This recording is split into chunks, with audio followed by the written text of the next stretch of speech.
Even when you feel low, you can still go. Even when you feel slow, you can still go. Even when there's no hope, you can still go. I never answer to no, man, I still go. Go, go, go, go, go. Quanto tempo você conhecia o cara? Que cara? O morto? Mas eu não conhecia ele. Pai, Peraí. Pessoal, boa noite, seja bem-vindo ao podcast Bora Fazer Cinema. O convidado de hoje é o ator, diretor, roteirista, Felipe Silveira. É isso aí, né, Felipe? E mais algumas coisinhas. E o que puder mais, porque cinema é a arte que nos faz... Apesar de cinema sempre falar que é a arte que nos faz sozinho, aqui em Mato Grosso do Sul a gente tem que se dividir em algumas áreas aí, porque senão não sai, né? Não sai. Antes de começar, quero dizer que esse podcast é um oferecimento da Escola de Teatro Adote, tá? Uma escola que eu já faço parte há 6 meses, estou começando a fazer aula, porque eu acho muito legal. Tinha vergonha meio de atuar, eu falei, vou lá para perder a vergonha e estou curtindo bastante. Para quem quiser conhecer a Escola Adote, fica ali na Avenida Ana América, no bairro Planalto, número 500, tá? Fala lá, manda um WhatsApp lá pro Daniel, faça uma aula experimental, beleza? É isso aí, Felipe. Não te conhecia, tá? Também não te conhecia. Já trocou algumas ideias alguma vez? Você foi assistir um filme meu, já foi assistir alguma coisa sua, a gente trocou umas ideias. A gente tem um conhecido em comum que é o Israel. Já trabalhei com o Israel. O Israel fornece o... Sem o Israel não tem filme, né? Não tem filme, não tem DVD, não tem nada. Porque ele é o cara que loca e é o que tem também os melhores equipamentos. Fizemos a propaganda. Agradeça a gente, Israel. Israel, queremos você aqui, viu, cara? Quero conversar contigo. O Israel deve ter muita coisa pra contar. Se ele começar a falar, a gente não sai daqui, né? Não vai ser um podcast, vai ser, sei lá, não sei o que dizer, que palavra dizer. Felipe, vamos começar, assim, para quem não te conhece, tá? Eu quero saber um pouco como é que foi para você entrar como ator. Você começou como ator, você começou como roteirista, como diretor, como é que foi? E como é que foi essa sua formação para você entrar nessa arte? Eu fazia, antes de mais nada, para quem estiver assistindo, um prazer, meu nome é Felipe Silveira. Eu falei certo, né? Falou. Tem gente falou com... são 3 Is, né? Felipe. Eu nem sei, o Felipe, o povo vai inventando, não é Felipe. Mas, enfim. Enfim. Quando eu era mais novo, essa arte de atuar sempre me encantou. Sempre, quando eu era criança... Se você perguntasse para mim nome de ator, eu já sabia. Nome de quem fazia as trilhas sonoras, efeito especial, né? Stan Winston. Porque eu era meio... Eu sou nerd, né? Acho que ser um bom em qualquer coisa exige um nerdismo nisso. Mas na minha época, ser nerd era o sinônimo de ser zoado. Hoje, ser nerd... É moda, é bacana, mas na minha época, e talvez na sua, ser nerd não era bom. Você era o cara isolado, o cara zoado e o cara que não pegava nem gripe. E aí, o que acontece? Mas eu interpretava esse carinho que eu tinha pela 7ª arte, uma simples nerdice. Mas existia uma vontade. Mas os grupos de teatro aqui em Campo Grande, acho que ainda eram poucos, se não fechados. Eu não sabia como acessar, porque eu também tinha uma certa timidez. Ainda tinha esse fato. Eu era full câncer, né? Depois o geminiano o ascendente em gêmeos foi acordando. E eu era filho de 2 pessoas extremamente expansivas. Meu pai, um grande comunicador, né? Foi vereador aqui em Campo Grande, de bastante mandatos. Minha mãe, onde ela entrava, todo mundo se encantava. E aquele ser retraído, cara. Eu acho que eles eram tão solares onde eles andavam. Eu acho que a luz deles acabava comigo. E aí, o que acontecia? E eu era muito tímido. E aí, o que aconteceu? Tinha casa de ensaio, eu tinha amigas, né, que faziam teatro, balé, tudo, mas só podia entrar ou novo. Aí tinha os grupos de teatro, que acho que tinha o Centro Quelão Amanso, mandando um abraço pro Beto, que aí tinha que ser da faculdade. Então, sempre tinha umas... Não tinha nenhum lugar que era só chegar e simplesmente se matricular, pô, só pra ver como é que é. Até que um dia, eu passando na frente de uma faculdade ali da Ceará, a Uniderp, tinha uma faixa chamada... Oficina Teatral Uniderp. E aí eu já estava no 3º ano de Direito. Aí eu passava na frente daquela faculdade e aquele negócio ficava em mim. Aí teve um dia que eu passei 3 vezes em volta, até eu tomar coragem, estacionar o carro, entrar dentro da faculdade e perguntar como que era para poder entrar na oficina. Era R$ 81 na época, eu lembro. E aí era um curso livre. Por que que era um curso livre? Porque lá na Uniderp estava abrindo a primeira turma de artes cênicas, acho que quem coordenava ali era o João Carlos Gomes, que foi meu primeiro professor de teatro. Hoje ele mora em São Paulo, um abração pro João. E aí o que acontece? Eu acho que as oficinas era para poder encantar as pessoas e posteriormente entrar nesse curso de artes cênicas, que só teve uma turma, depois acabou o curso, porque acho que só fechou e não teve mais pessoas interessadas, acho que na época. E aí eu fiz 2 oficinas, e eu entrei escondido, porque eu fazia direito, e aí eu fiquei com medo dos meus colegas descobrirem. Eu fazia direito, meus pais... Aí... Só que eu moro em Campo Grande. Um ovo. Logo, não tem segredo em nada. Num dia eu não tava meio que assim, comentei com meu primo pra quê? Ele comentou com a minha tia, que comentou com meu pai. Aí um dia do nada, uma ligação no meu celular. Oi, Felipe, onde você tá? Eu tô aqui, andando e tal. Você não tem nada pra contar pra mim, não? Minha mãe falando, não dá, nada não. Você não tem nada mesmo pra contar pra mim? Não, mãe.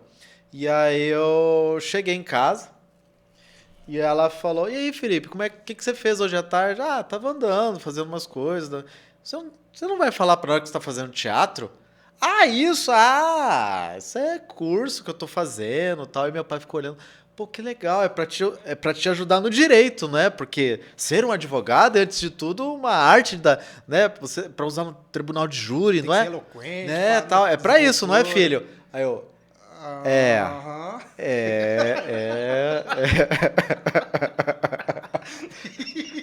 Aham.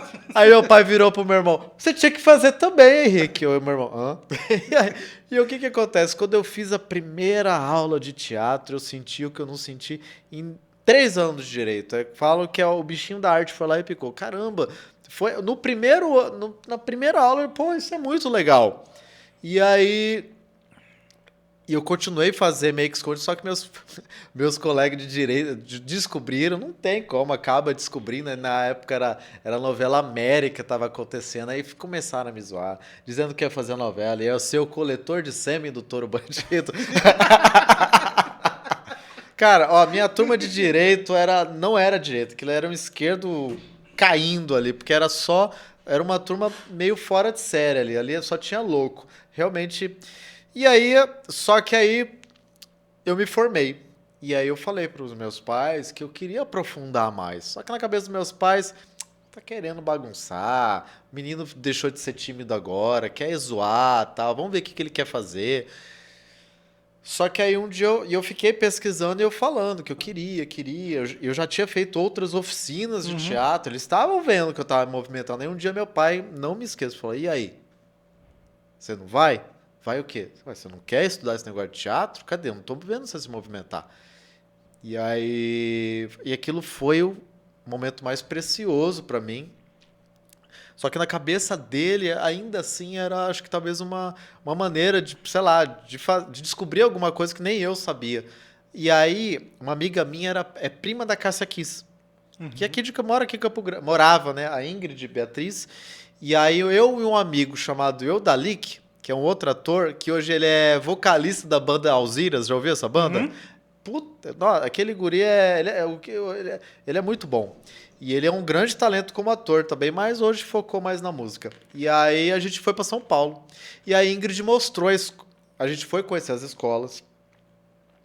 E eu conheci uma escola em específica, hoje a escola não existe mais, mas na época chamava Globo SP, que era uma homenagem ao Globe Theatre, né? O teatro onde Shakespeare ensinava as suas peças teatrais. E o diretor artístico na época era o Ulisses Cruz, que era um dos grandes ensinadores ali da década de 80 para frente, peças faraônicas que aconteceram, que estão no imaginário lá em São Paulo até hoje. Ele era o diretor, e eu fui descobrir isso depois, né?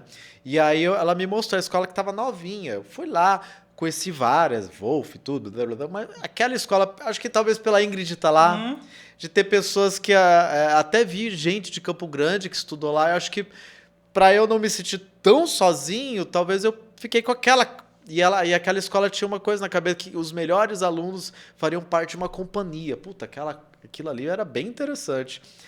Pô, você sair de uma escola já empregado, tal, das escolas que eu vi, me parecia bem interessante e com futuro, né? Promissor.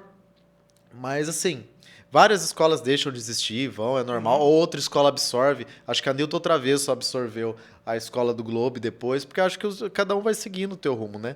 E aí, aí o que aconteceu? Aí eu voltei, retornei de novo para São Paulo e aí me matriculei lá. Aí tudo bem, ok. E aí veio o primeiro espetáculo. Deixei de viajar com meus... Só tirar uma dúvida, rapidão. Ah. Tá? Você chegou a se formar em Direito? Não. Cheguei a me formar na UCDB em 2005. Tá, e você terminou, e você também fez o curso lá na Uniderp, você chegou a se formar lá? Não, eu fiz o Direito na UCDB. Na UCDB, e o curso de teatro... Não era curso, eram oficinas. Aí o curso mesmo estava indo para São Paulo. Beleza, só para colocar no lapso temporal. Assim, aí eu cheguei lá, tô tentando resumir. Até que um dia a gente fez eu lembro de uma vez, eu tava ainda na primeira turma, né? E aí a escola tava querendo fazer o primeiro espetáculo. Inclusive, era uma peça de Shakespeare chamada Os Dois Cavaleiros de Verona. Só que aí o diretor queria que quase todo mundo da escola fizesse parte, porque as peças shakespearianas são muito numerosas. Tem ator 1, ator 2, é 2, é 3, é muito grande. Então elas queriam aproveitar os alunos e aproveitar para colocar eles para aquecer, né? Para ver como é que é estar no espetáculo.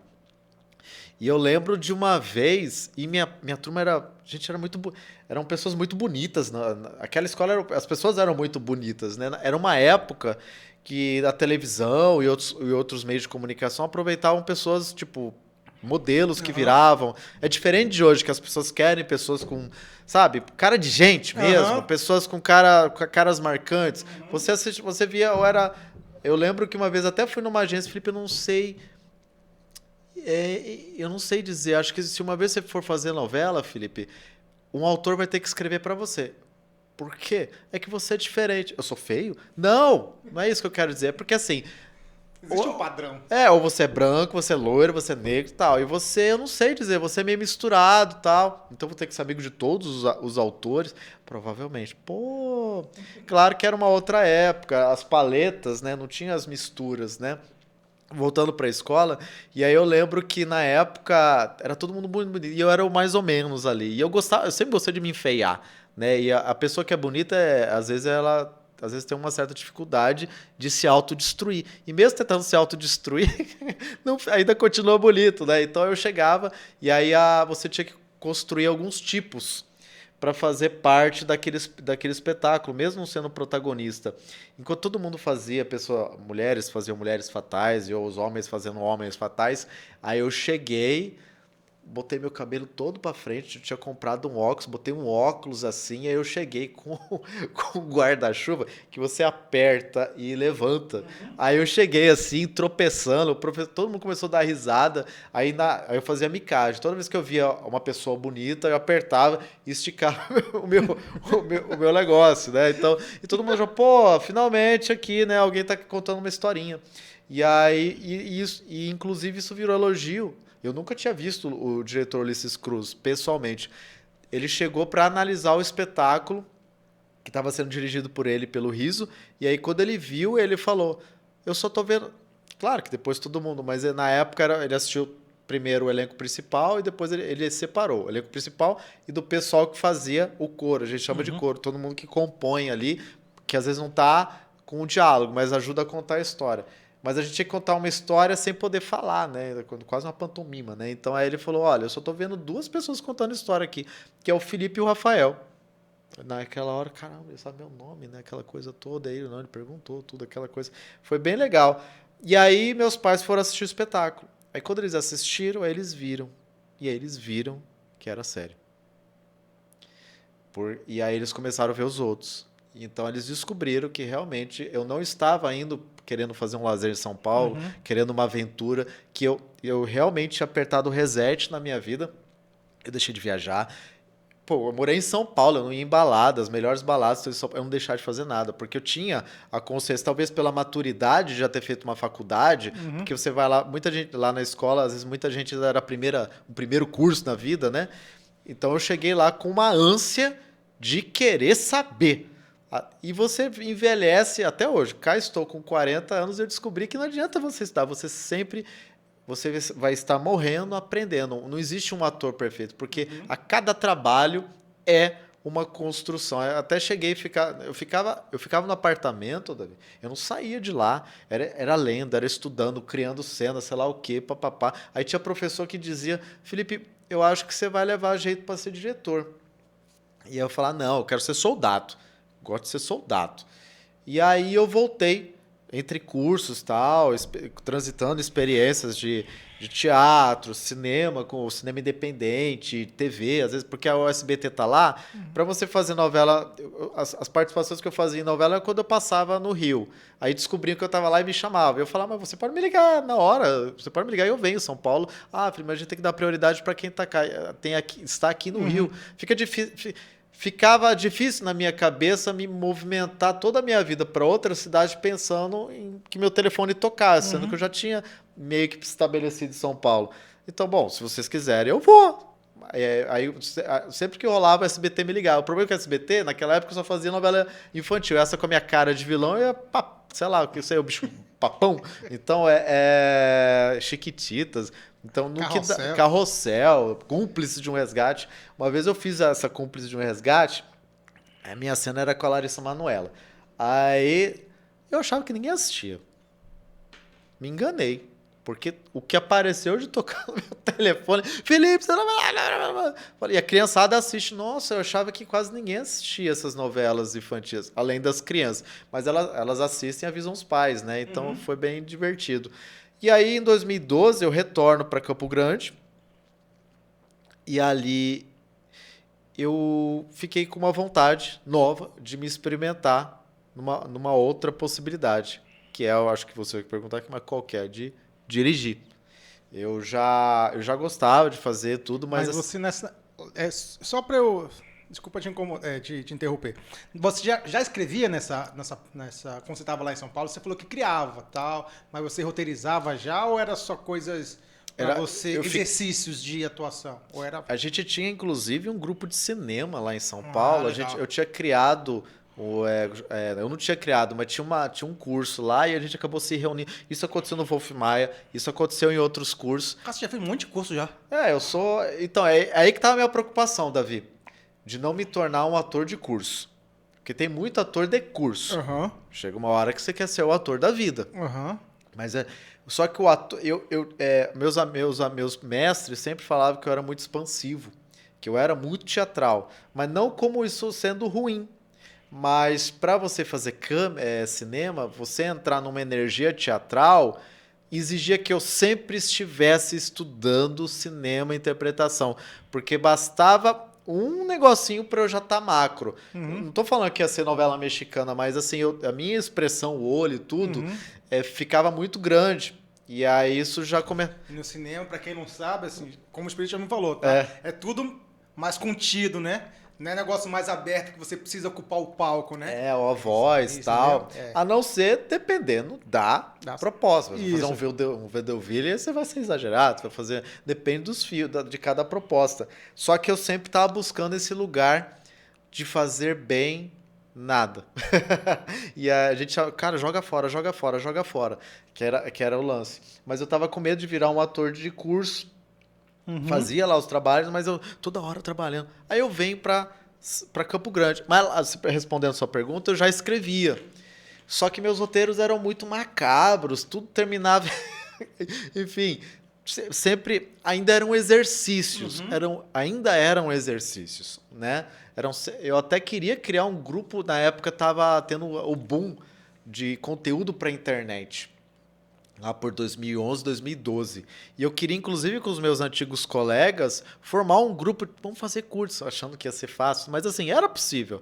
Uma amiga minha fez a segunda série, uma das primeiras séries de webséries, chamava da Mini Lisa, que era a Liana que fazia. Mano, ela tava andando na ponte porque foi uma das primeiras webséries que aconteceram aqui no Brasil. A Liana estava andando na ponte, lá em São Paulo, e toca um telefone dela. Aí era a TV Globo, ligando para ela. Aí era a assistente do Jaime Monjardim ligando para ela, que o Jaime queria falar com ela. Ela desligou na hora, não tá, isso é mentira. Ligou. Como achou o telefone? Achou, ligou para parabenizar e que adorou a série.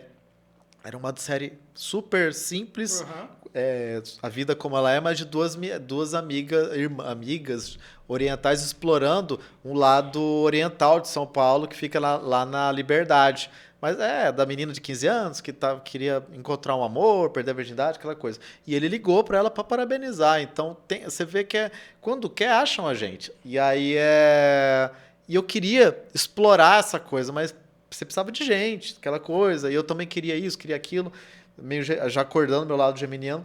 E aí, em 2012 eu retorno para Campo Grande. E aí eu conheço a Rose Borges. Porque aí eu começo a me exercitar melhor no exercício de roteiro. Eu tinha feito um outro roteiro, e aí eu até comecei uma produção com ele, aí eu filmei com o cara e o cara perdeu o material.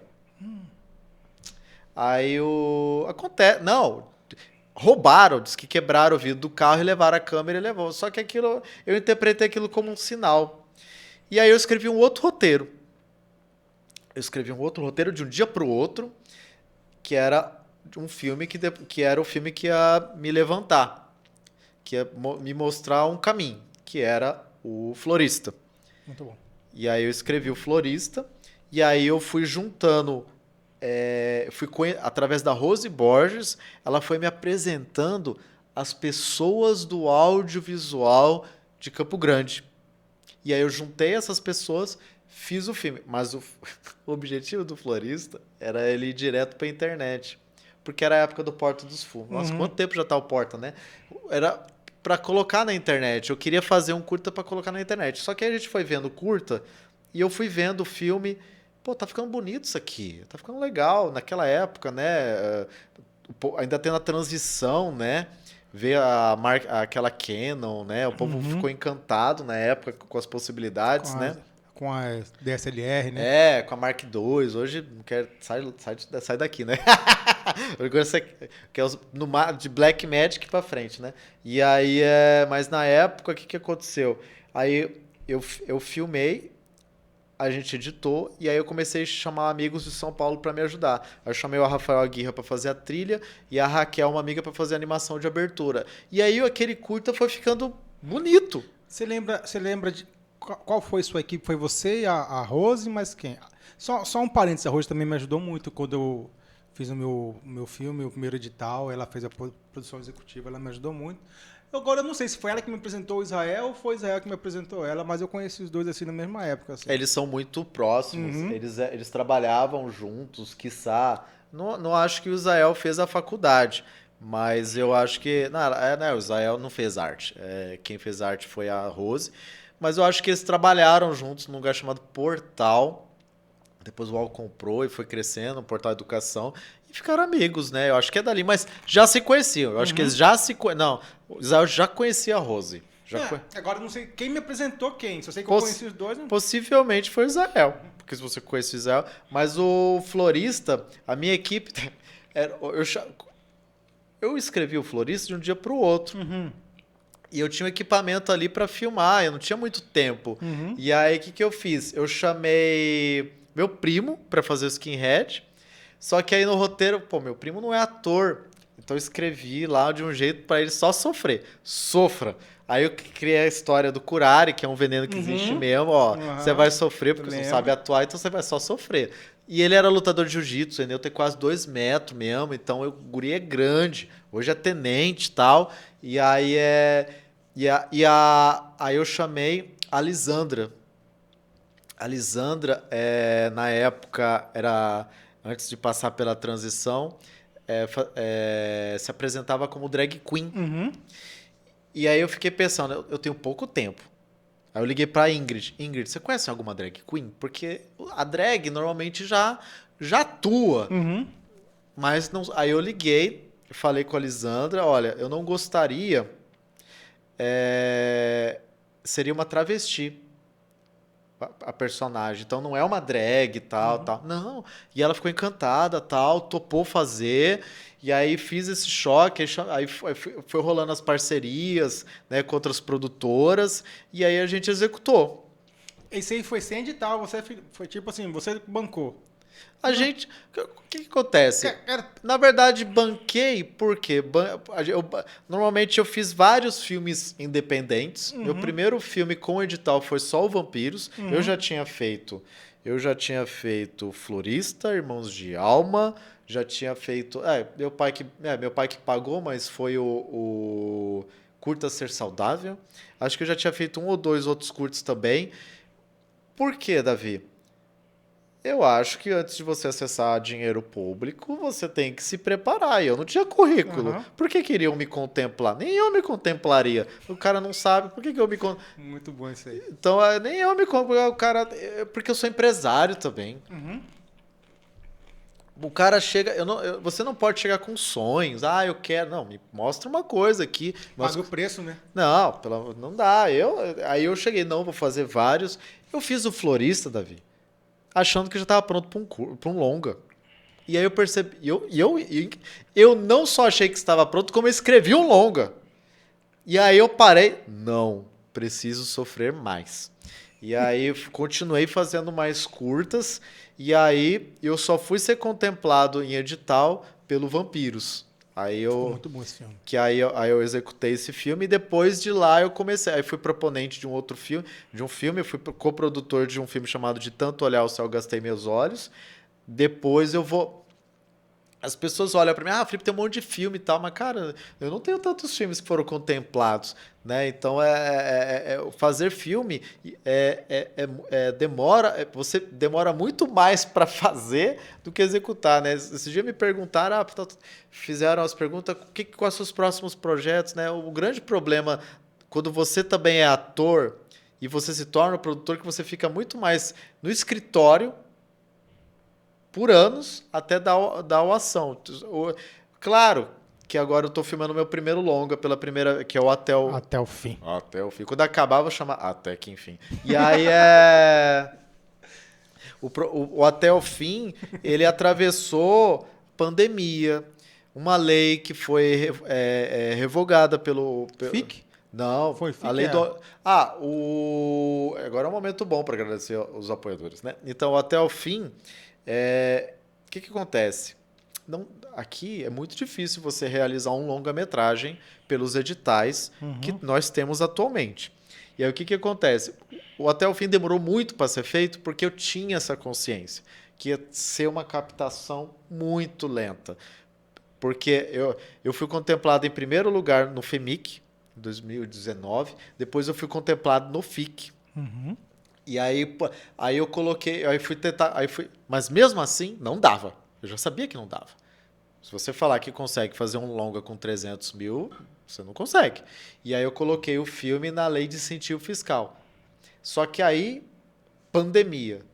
O governo anterior revogou a lei do audiovisual. 8 meses depois ela retornou. Aí eu fui captar. Aí, por sorte... que acreditaram no meu projeto, a MS Gás, a Energisa e o Grupo Pereira. Aí eu consegui. Consegui? Certo? Você conseguiu bem? Não. Por quê? Porque meu projeto é de 2019. Eu atravessei uma pandemia. Eu peguei uma guerra. Tudo ficou caro. Então, aquele orçamento de 2019 para ser realizado em 2023, que eu filmei este ano... Eu estava trabalhando com um orçamento datado. Hoje, se você vê um orçamento de um BO, que a gente chama de filme de baixo orçamento, um bom filme de baixo orçamento, bom filme, pagando todo mundo legal, é uns 2, 3 milhões. Meu filme não chega nem a 1 milhão. E isso está muito longe dos editais aqui de Campo Grande. De Campo Grande e do Mato Grosso do Sul. Porque os editais, eles contemplam todas as artes de uma vez só. Hoje o filme realmente, assim... Para competir com os São Paulo, Rio, que os caras lá que pegam milhões, edital nenhum aqui no nosso estado, o município, consegue pagar.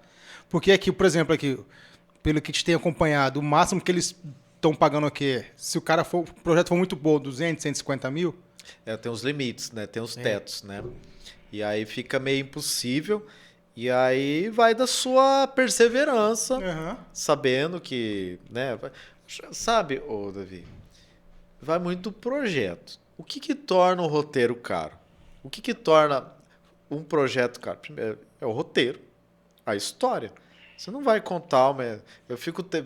Por que não tem filme da Guerra do Paraguai? Falou guerra? Caro. Caro. Falou... sei lá, tem alguns elementos... Caro. Só de você deixar um filme de época já é Não, muito caro, figurino com tudo. Eu tenho um amigo que quer fazer um filme da história da Lídia Baís.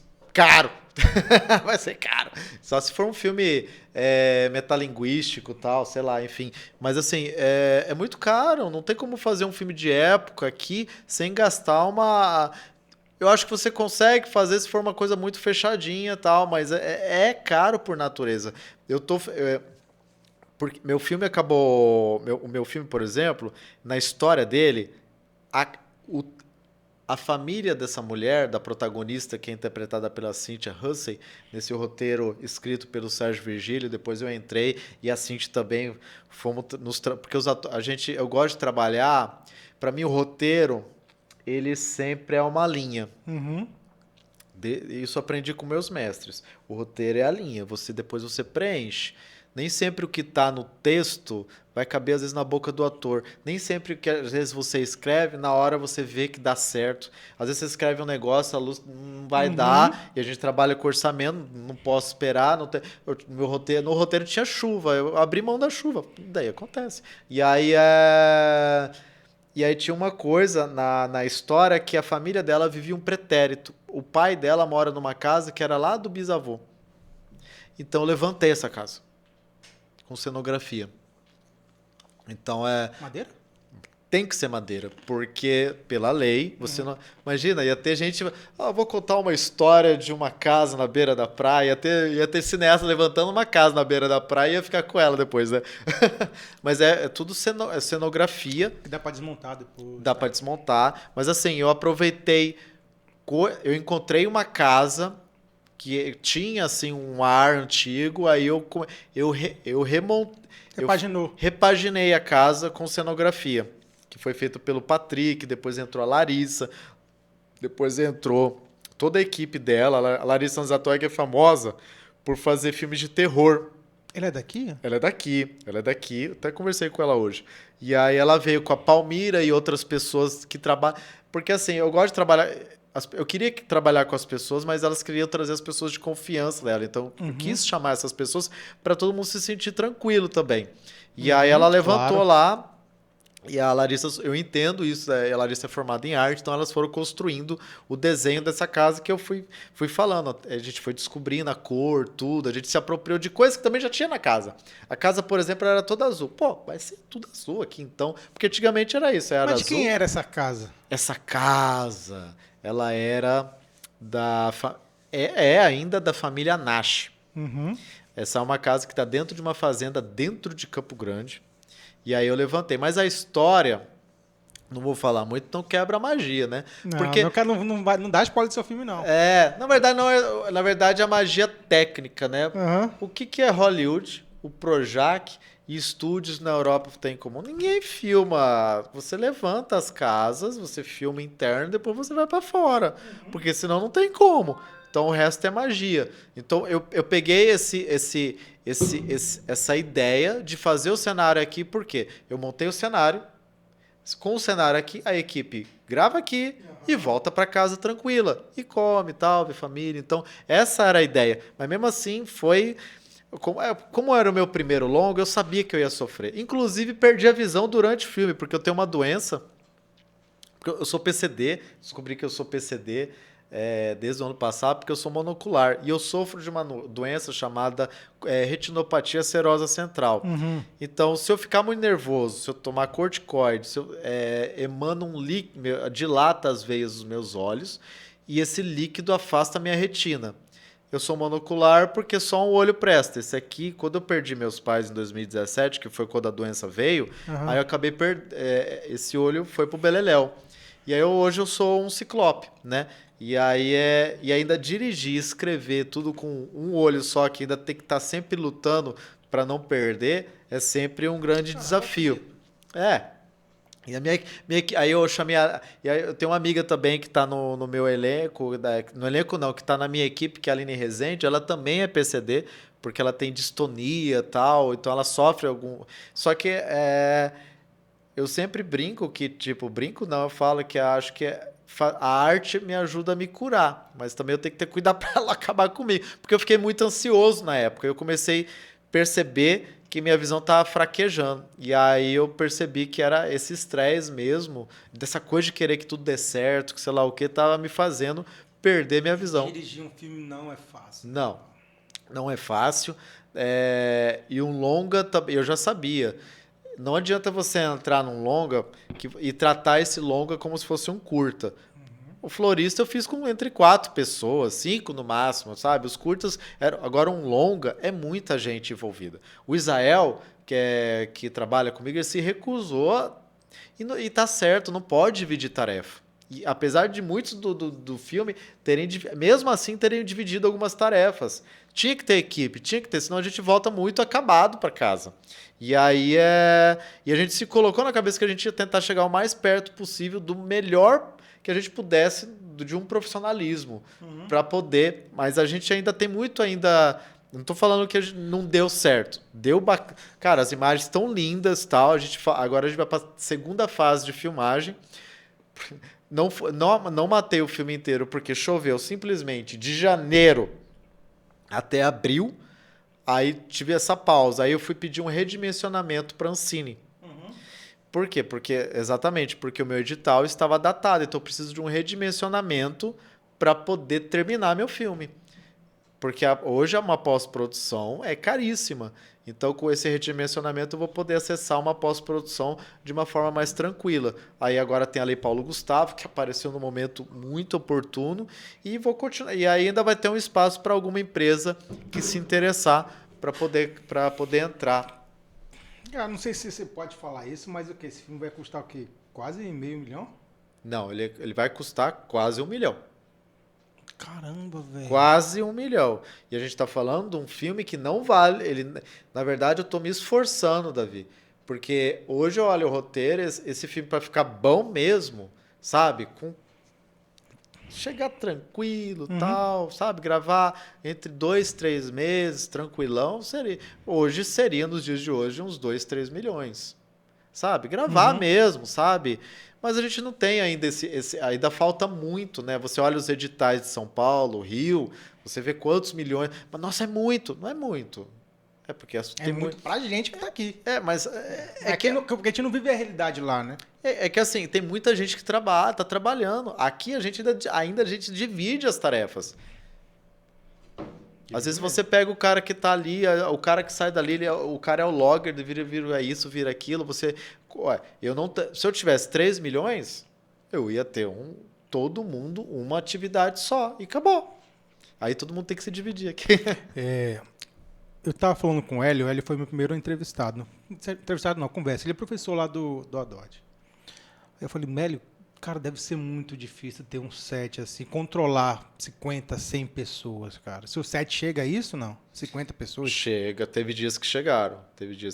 Quando o elenco tá cheio, equipe toda.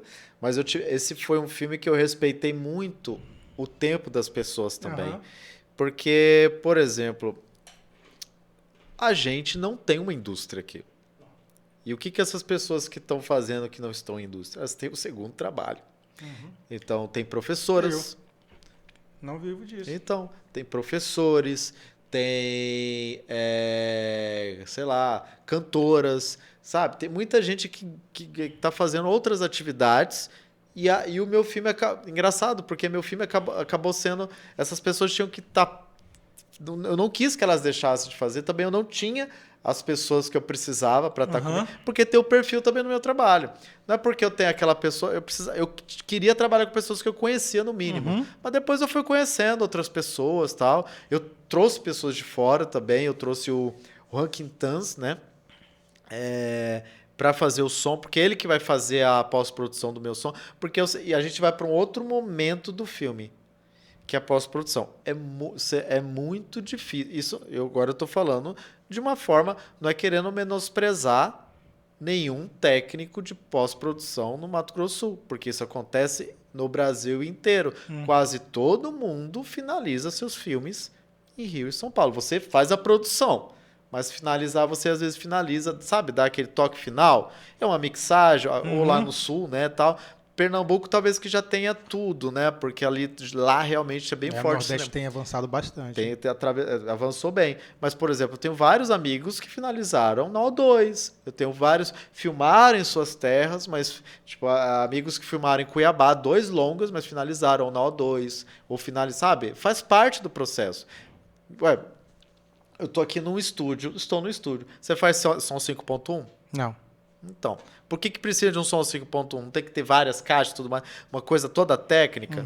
Tem que ter. Não tem aqui. E aqui em Campo Grande, não sei. E aí, se a pessoa fizer, ela ainda vai fazer de uma forma extremamente artesanal. E aí porque às vezes tem que ter um som Dolby, aquela coisa toda. E aí o Color. Color é um negócio, cara. Que mata o filme se o cara não fizer direito. Não tem, e se o cara não fizer, cara, se você falar pra.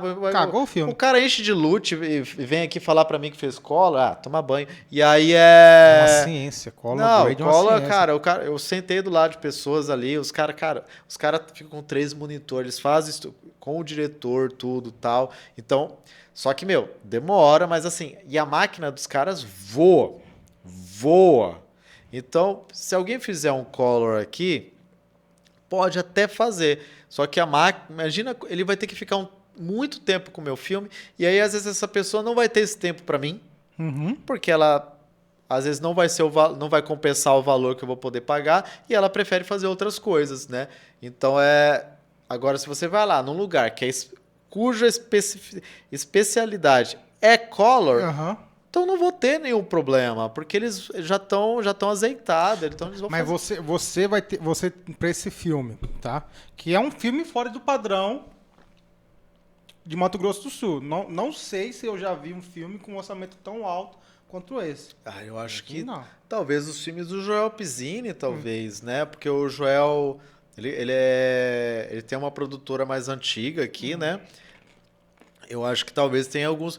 Eu acho que deve ter filmes dele que deve ter sido maior, porque se ele os executou e os fez a pós-produção fora, então, e foi exibido em cinemas, eu acho que sim, passou do. E ainda tem que fazer a parte de publicidade e tal. Então, eu acho bem possível que o filme do Joel passou de 1 milhão. De 1 milhão. Então, apesar de serem filmes muito. São filmes diferentes do meu, porque eu faço ficção, o Joel faz filme de poesia, ensaios, é um documentário, às vezes, que viaja, né? Ele quebra. O Joel absorveu o Manuel de Barros para a obra dele como realizador. Então, você vê sempre alguém que está sempre tentando quebrar o que é estabelecido como documentário, né? Eu vejo que ele sempre está buscando isso. Então, mas eu acho que o filme do Joel deve ter passado... É Joel o quê? Desculpa. Joel Pizzini. Porque, assim, desculpa a minha ignorância, eu não conheço quase nada. Eu conheço, assim, você, Expedito, de ouvir falar. O Expedito eu conheço, você ouviu falar o Israel, a Rose. Meu universo aqui é muito pequeno ainda, entendeu? Mas, assim, voltando à questão do seu filme. Você vai ter um profissional que vai só montar... Um que vai fazer só mixagem de áudio e outro que vai ser só colorir. Que é o certo para se fazer. Certo. Na verdade, vai ser uma empresa que vai ser... Existem várias empresas, tipo a O2 faz isso, a DOT faz isso, a The End faz isso, que outras... tem outras empresas que são especialistas em finalização. E eles não editam. O seu filme tem que chegar editado para eles. Eles não editam o seu filme. Então, a edição... Então, a pessoa vai editar e depois vai para pós-produção. E lá vai ser feito o color, vai ter VFX. vai ter VFX, vai ter... Ah, pô, vai ter um dinossauro no seu filme? Não, o VFX está nas pequenas coisas. É do celular que liga e mostra o rosto, né? A televisão que você está assistindo e tá lá, o avião que cruza no céu pequenininho em 3D, uma fumacinha, uma estrela. O VFX, tem VFX que estão de forma sutil. O melhor efeito especial é aquele que você não percebe. Se ninguém percebe. E aí, mas ele tá lá. E ele é caro. E não deixa de ser caro. E aí esses aí são mais tranquilos. Tem que fazer legendagem. A minha acessibilidade eu vou fazer aqui em Campo Grande. Eu vou fazer com o Fábio Flecha. Aliás, Audiodescrição. a acessibilidade, ele aqui é um dos mestres aqui na região. Fábio Flecha, E eu acho que é bacana. Eu vou dar oportunidade para as pessoas com quem eu não encontrei aqui, né? Então, por exemplo, por que você não monta aqui o filme, Felipe? Porque eu acho que eu tinha porque quem eu gostaria de montar, que era o Israel, eu acho que ele não vai ter o tempo. Porque o Israel ele é um grande empreendedor, não para. E eu não. E aquela produtora, ele não para Não no escritório, para, né, não velho? para, Sempre não- chegando, saindo, valor. Gente chegando, eu não vou dar esse estresse. Eu quero continuar amigo do Israel. Eu quero continuar. E eu também quero me dar uma folga. Porque eu acho que é legal você deixar com o montador e aí você dá uma relaxada. Inclusive, e aí você vai demandando as tarefas. Mas isso é o certo. Mas para poder fazer o certo, eu preciso captar, né? Então De grana. precisa. E o cinema. Por que ele é caro? Por que isso é caro? Porque você faz do desenvolvimento, da pré, da pró, da pós-distribuição. Nunca se para de gastar com o filme. E aí, às vezes. E agora a gente está num momento bem interessante que é a Lei Paulo Gustavo, que está vindo. E eu percebi algumas críticas da sociedade artística achando que é muito dinheiro para um proponente só. Achando que 1 milhão é muito. A Lei Paulo Gustavo, ela tem um caráter emergencial, mas ela também vem para propiciar, porque tiveram várias produções paradas lá em 2019.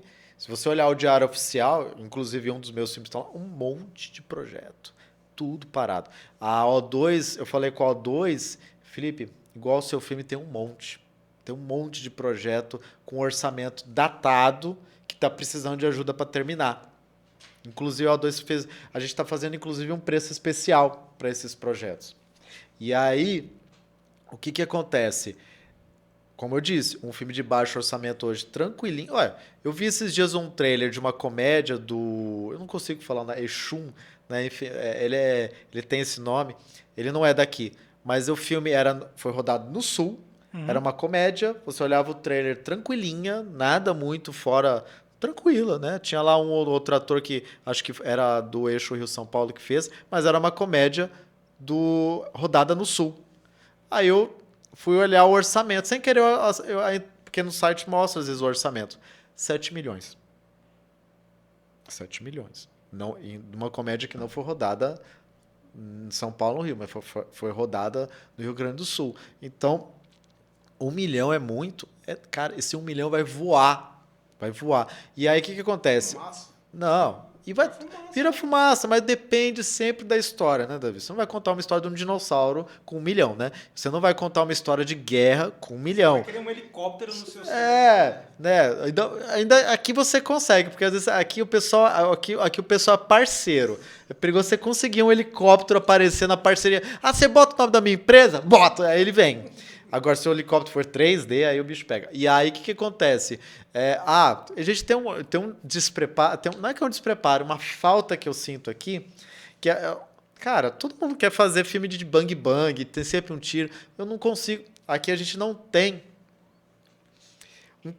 uma equipe preparada para armas cênicas.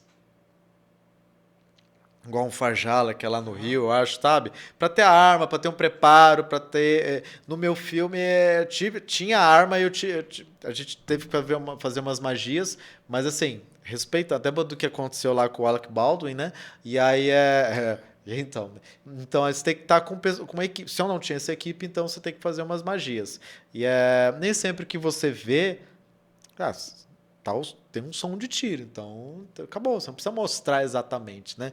Então, porque eu não tinha. E é muito caro esse serviço, esse pessoal que trabalha com arma. Nossa, é muito caro. É muito caro. Agora eu estou escrevendo um roteiro, e aí eu estou vendo, cara. Não é que o problema não é a arma, é outro. Cena de ação. E aí o que acontece?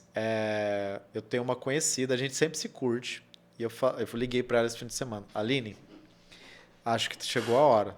Ela é coreógrafa, ela é stunt action, acho que é isso, né? Mas enfim, coordenadora de cena de ação e dublê. E atriz. Mas ela é daqui? Não. Não é. Mas como não tem... Aí você precisa pensar nas coisas, né? Lógico. Porque senão você vai ficar tosco ou atores podem se machucar de verdade. Apesar de eu estar escrevendo, eu deixei bem brando, mas aqui, sabe quando você está escrevendo? Pô, aqui tem uma ceninha que merece um cuidado, para não ficar ruim. E é legal, eu acho que fica uma segurança, inclusive, no set. O Israel me contou uma história lá de uma vez de um diretor que estava trabalhando e pegou a arma e deu um tiro pra cima. Saiu todo mundo do set. Não nem lembro quem que era o diretor, mas assim, umas doideiras que não pode acontecer. Então é um crime, né? Além disso aí. Mas assim, voltando para a Lei Paulo Gustavo, ela vem numa possibilidade que a gente estava clamando. Pô, pela primeira vez nós vamos ter verba para fazer longa aqui, cara. Só que aí tem esse atrito, tem essa falta de informação, né? E o quem tem que controlar o colegiado audiovisual é a gente, né? O que é do audiovisual mesmo, né? A gente que sabe o que... Pô, a gente tem a possibilidade, vai fazer o quê? Tem que ser para audiovisual, tem que dar oportunidade. Pô, quantas pessoas antes de mim estão aqui na batalha? Uma Elis Regina da vida, sabe? Que estão aí, que chegaram antes. Pô, pela primeira vez vamos ter a oportunidade de fazer longas de ficção, longas documentários, séries de ficção, séries de documentário. Por que não aproveitar? Não, agora tem que aproveitar. Vai ter dinheiro, vai ter uma verba para todo mundo aproveitar. Agora deixa... Mas essas verbas, eu que não estou acompanhando muito, essas verbas elas vão ser divididas por estado? Ou não? É uma verba geral, Brasil e... É uma verba que vai ser dividida no Brasil inteiro, cada estado é uma verba. Então tem uma verba que vai por estado e cada município também vai receber. Mas é uma verba grande, cara. Como nunca se viu para cultura, pelo menos o Mato Grossense nunca se viu, né? Só para audiovisual de Campo Grande, porque foram 3 linhas criadas. Com muita... Ouvindo a classe e tudo, a gente ia separado. O audiovisual, porque o fundo que veio pro audiovisual é oriundo da Ancine. Sabe? O dinheiro que eu pago de imposto, finalmente tá voltando para mim, né? E aí o que acontece? E tem o outro fundo que é para as outras áreas. Teatro, dança, outras expressões artísticas. E aí, só pro acho que veio... Acho que o quê? 6 milhões para a capital. E eu não consigo ter um número certo para falar para o estado, mas também é um valor que nunca veio. Mas assim, só para a linha de produção, acho que vai uns 13 milhões, porque são 3 linhas. Produção, aí tem a segunda linha que é para formação, tem uma linha que é para itinerância, aí tem uma linha que é para formação, tá dividido em incisos, né? Posso estar me confundindo porque eu tenho que rever a lei. Mas a primeira é de produção. Porque eu não olhei os outros incisos, porque o que me interessava mesmo era de produção. Pô, pela primeira vez a gente tem essa possibilidade, né? Então acho que a gente é um momento de se aproveitar esse momento histórico para o audiovisual sul-mato-grossense. E que principalmente fique para os realizadores do sul-mato-grossense, né? Eu acho que tem que olhar o histórico de cada um, tal. Tá vindo os estudantes da faculdade de audiovisual, tem que ir para esse pessoal, né? Que tá aí, por exemplo, eu tô aqui, eu atuo também, né? Eu quero mais que um jovem desse exploda e me chama para ter uma folga também, né? Uma hora para de... Eu prometi para mim que ia fazer esse longa. Eu tenho mais um longa escrito, vou botar na Lei Paulo Gustavo. Depois desses 2 longas, eu vou descansar. Descansar um pouco? Descansar. Esse longa até o fim tem previsão de lançamento? como eu continuo a produzir. Porque é o seguinte, eu continuo a filmar.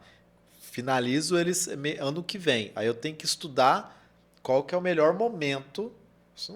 Eu não vou lançar um filme no final do ano, né? Talvez porque demora a pós-produção. Por exemplo, é 2 meses até 3 meses para o editor me dar um corte. 1 mês ele vai fazer, depois eu vou sentado lá, vamos ali construir. A edição ela é ali que é o filme, né? Aí depois vai o colo, aí depois vem um lugar que mais demora, que é o som. Meu filme, não teve um filme meu que não travou no som. O som sempre trava. Porque tem a trilha, tem isso, tem aquilo, tem o som. Aí às vezes é um som, às vezes tem que fazer o foley e tal. Meus filmes, agora não vai dar para eu fazer. Mas assim, meus filmes anteriores, eu tinha um fetiche de eu criar os sons. Eu pegava o gravador e eu criava. O que não tava, eu criava. Tem uma cena do Vampiros lá, que a porque gravar na externa, às vezes, é um inferno. Horrível. Não deu. Então a personagem abria a porta, andava, sentava no ponto de ônibus. E passava um carro, olhava pro céu, e aí entrava o título do filme. Eu fiz o foley, a dublagem, toda a cena. E de outras, né? Então eu cheguei lá, o tampão da piscina, blá, blá, gravei. Passos da atriz. Eu botei o salto alto, fiquei toque, toque, toque, porque já estava editado, né? E aí eu ficava assistindo no celular, ficava toque, toque, toque, toque, toque, toque, toque, toque, toque com o gravador, sentava, arrastava a bunda, jogava a cerveja no lixo, então tudo ali eu que acabava criando. Eu entreguei pro Beto, que fez o som. Nossa, Felipe, você... Tipo, a respiração... eu não vou pedir pra atriz respirar. Vai eu mesmo. Então, e vai, né?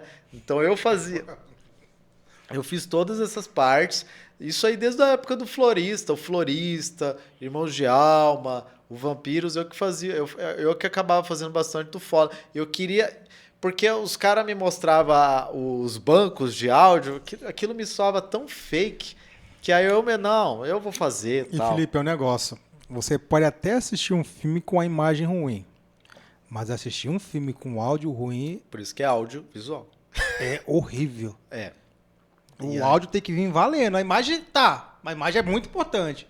Aí você mas assistir alguma coisa com áudio ruim é horrível demais. Cara, quando o áudio tá... Você declara o filme quando você ouve o áudio. A imagem pode estar linda, mas se tiver um áudio meia boca, mano, acabou. Que é difícil. O pessoal... Isso é importante, hein, galera? Importante. Não é priorizar. Lógico, o vídeo é muito importante, mas tem que dar um valor muito importante no áudio. Entendeu? Não importa, eu vou pegar a melhor câmera e fazer um vídeo magnífico, mas se você cagar no áudio, parceiro, não adianta. A galera que vai assistir vai ver e vai cansar logo. E o que puder resolver ali, enquanto tá gravando, é melhor. Porque essa frase, na edição eu arrumo, é a pior coisa. E aí você tem que dublar. Arrumo na pós. Não, essa arruma. E tem que dublar e não tem problema. Todo filme se dubla, não é anormal, mas agora o filme todo tal, tem coisas que é complicada porque você poderia ter feito. O Vampiros, o áudio do Vampiros é o filme. Não. É porque era de ficção, os outros filmes às vezes fica o áudio no ar, né? Mas o Vampiros é o áudio que eu mais gosto, porque ele 100% foi realizado ali com captação. Pouca coisa foi dublada. Pouca coisa mesmo. Quase nada. Vampiros teve teve uma boate, teve uma casa, o aeroporto e uma rua. Teruel. Aquela boate foi aonde? Hã? A cena da boate. Não tem a cena da boate ou não? Que ela Tem tava uma cena da boate. É uma boate que não existe mais. Uhum.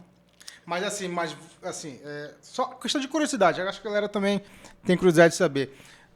Você foi lá, falou, tipo assim, tava funcionando, você levou a atriz lá ou não? Você chamou os figurantes e montou aquela estrutura toda? Ou você entrou na festa, não, dança aí, vamos ver. Não. Nem posso fazer isso, porque tem o dia de imagem. Seguinte, pessoal, vai filmar externa, Mesmo que você ache que não precise, leve aquele formulário. Vai que. Vai que, né? E aí é... Direito de imagem. O Vampiros, eu fui naquela balada e eu saí inspirado naquela balada. E eu voltei pra aquela balada pra fazer a cena. Aquela balada nem existe mais, ficava ali na... no Mas ali quem tava lá naquela cena era tudo o pessoal Tô figurando. Tava meu irmão, tava todo mundo ali e tal. Eu conversei com o dono, o gerente na época, e ele liberou, ia fazer aí a gente fez um trato. Vocês vêm e vocês pagam só o que consome, só que vocês têm um número X para trazer. Vocês conseguem trazer esse número X? Vamos batalhar. E aí, só que a gente assustou ele, porque a gente abriu um evento, saiu no jornal. Lembra quando era Facebook que criava evento? Sei lá, não lembro. Vai ter um evento, Salzalau. Aí ficava. Aí o pessoal ia confirmando presença. Era Facebook. Nem sei se existe. Deu mais de 1.000 pessoas. Ele viu aquilo. Não sei por quê, mas ele viu. Ele ficou tão assustado que contratou gente a mais para aquele dia. Mas, o povo só clicou. Foi o quê? Não foi nem 200 pessoas. E aí ele ficou chateado. Pô, sei lá o quê. Bom, mas a gente chegou na meta, que era 150. A gente não prometeu nada. Ah, mas eu tive que contratar gente a mais. Ah, cara, você contratou porque você quis. Acho que era isso, né? Ficou meio essa conversa. Mas assim, a nossa parte a gente fez. E aí o que aconteceu? O povo foi lá, consumiu. Mas para dar aquele volume de gente, aí que foi legal. Que é a mágica do cinema. É a mágica. Pessoal, mexe pra cá, mexe pra lá. Acumulava as pessoas ou trocava elas de lugar pra sempre estar pressionando e fazer com que a câmera ficasse mais, mesmo num aberto, preenchendo espaço. Porque a balada não é que ela, pra nós, se você entrar, não, nem é grande, sei lá, mas precisaria de ter umas 300 pessoas pra dar Só que tinha umas 150, então a gente ia movimentando as pessoas, ligava a luz. E aí o que acontece? O Beto Brant assistiu o filme. Conhece o Beto Brant? Já ouviu falar no Beto Brant? Putz, eu fico chateado que eu não conheço quase ninguém, Felipe. Você assistiu Os Matadores? Netflix? Não, Os Matadores é um filme que foi rodado, inclusive, aqui em Bela Vista. O primeiro longa do Beto Brant foi em Mato Grosso do Sul.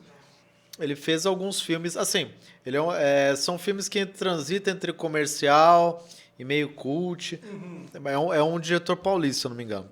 E aí o Beto Brant veio para... Ele fez um filme chamado O Invasor, com o Paulo Miklos. Você viu esse?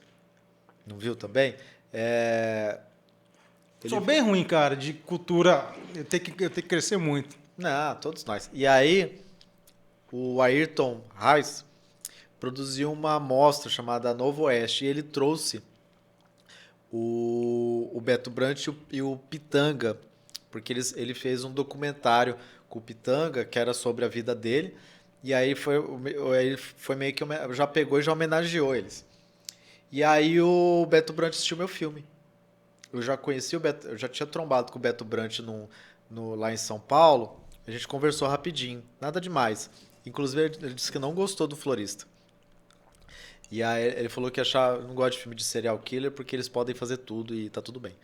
E aí só que ele assistiu o Irmão de Alma. Eu adorei o Irmão de Alma, Felipe.